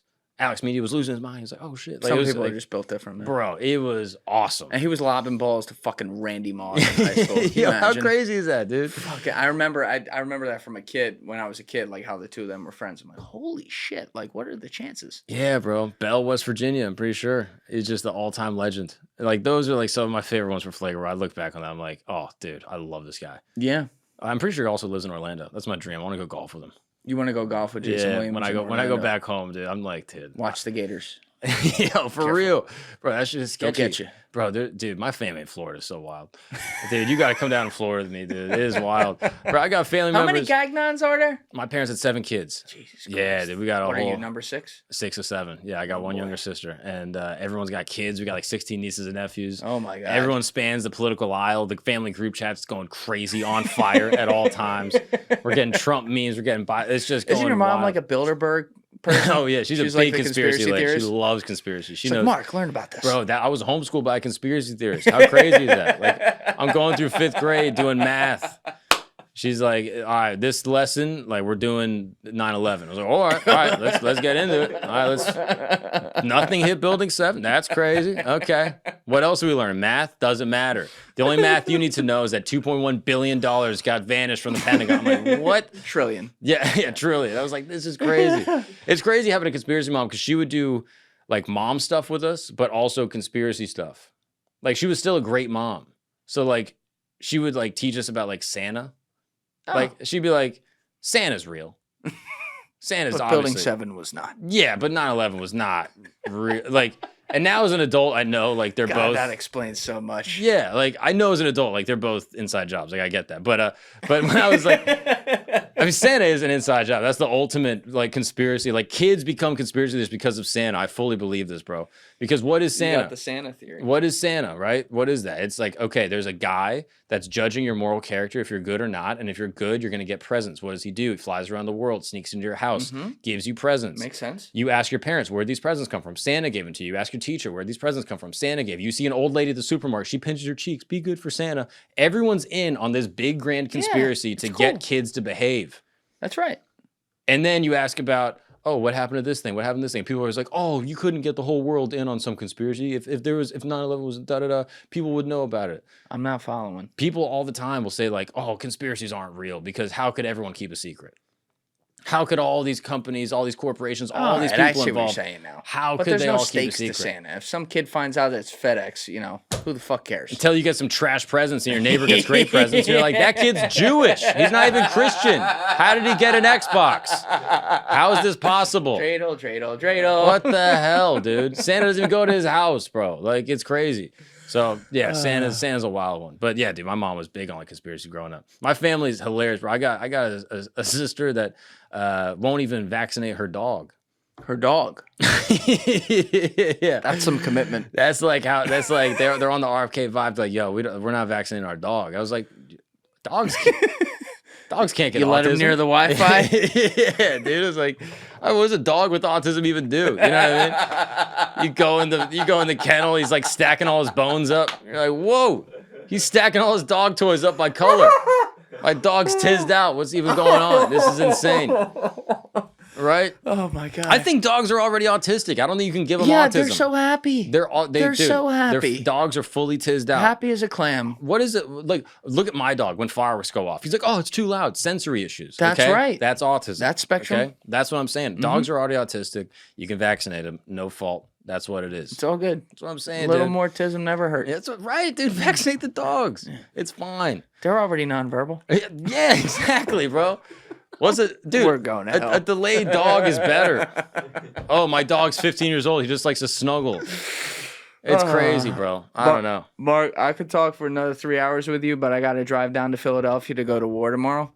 And it's late at night. Yeah. And I fully intend on doing that. And if I never see you again, it's been nice knowing you. Absolutely. But- Absolutely. I love your show, Camp Gagnon. We'll have the link down in the description. Thank you, bro. It's always fun talking with you. You got some great chemistry with anyone you talk with. So I Thank you, highly man. recommend everyone check it out. And we definitely got to do this more often, brother. Thank you so much. Alessi, thank you, bro. Julian, I appreciate this. This is fun. Let's do it again. Cool. All right, everybody else, you know what it is. Give it a thought. Get back to me. Peace. Thank you guys for watching the episode. Before you leave, please be sure to hit that subscribe button and smash that like button on the video. It's a huge help. And also, if you're over on Instagram, be sure to follow the show at Julian Dorey Podcast or also on my personal page at Julian D. Dorey. Both links are in the description below.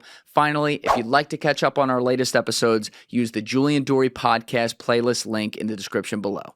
Thank you.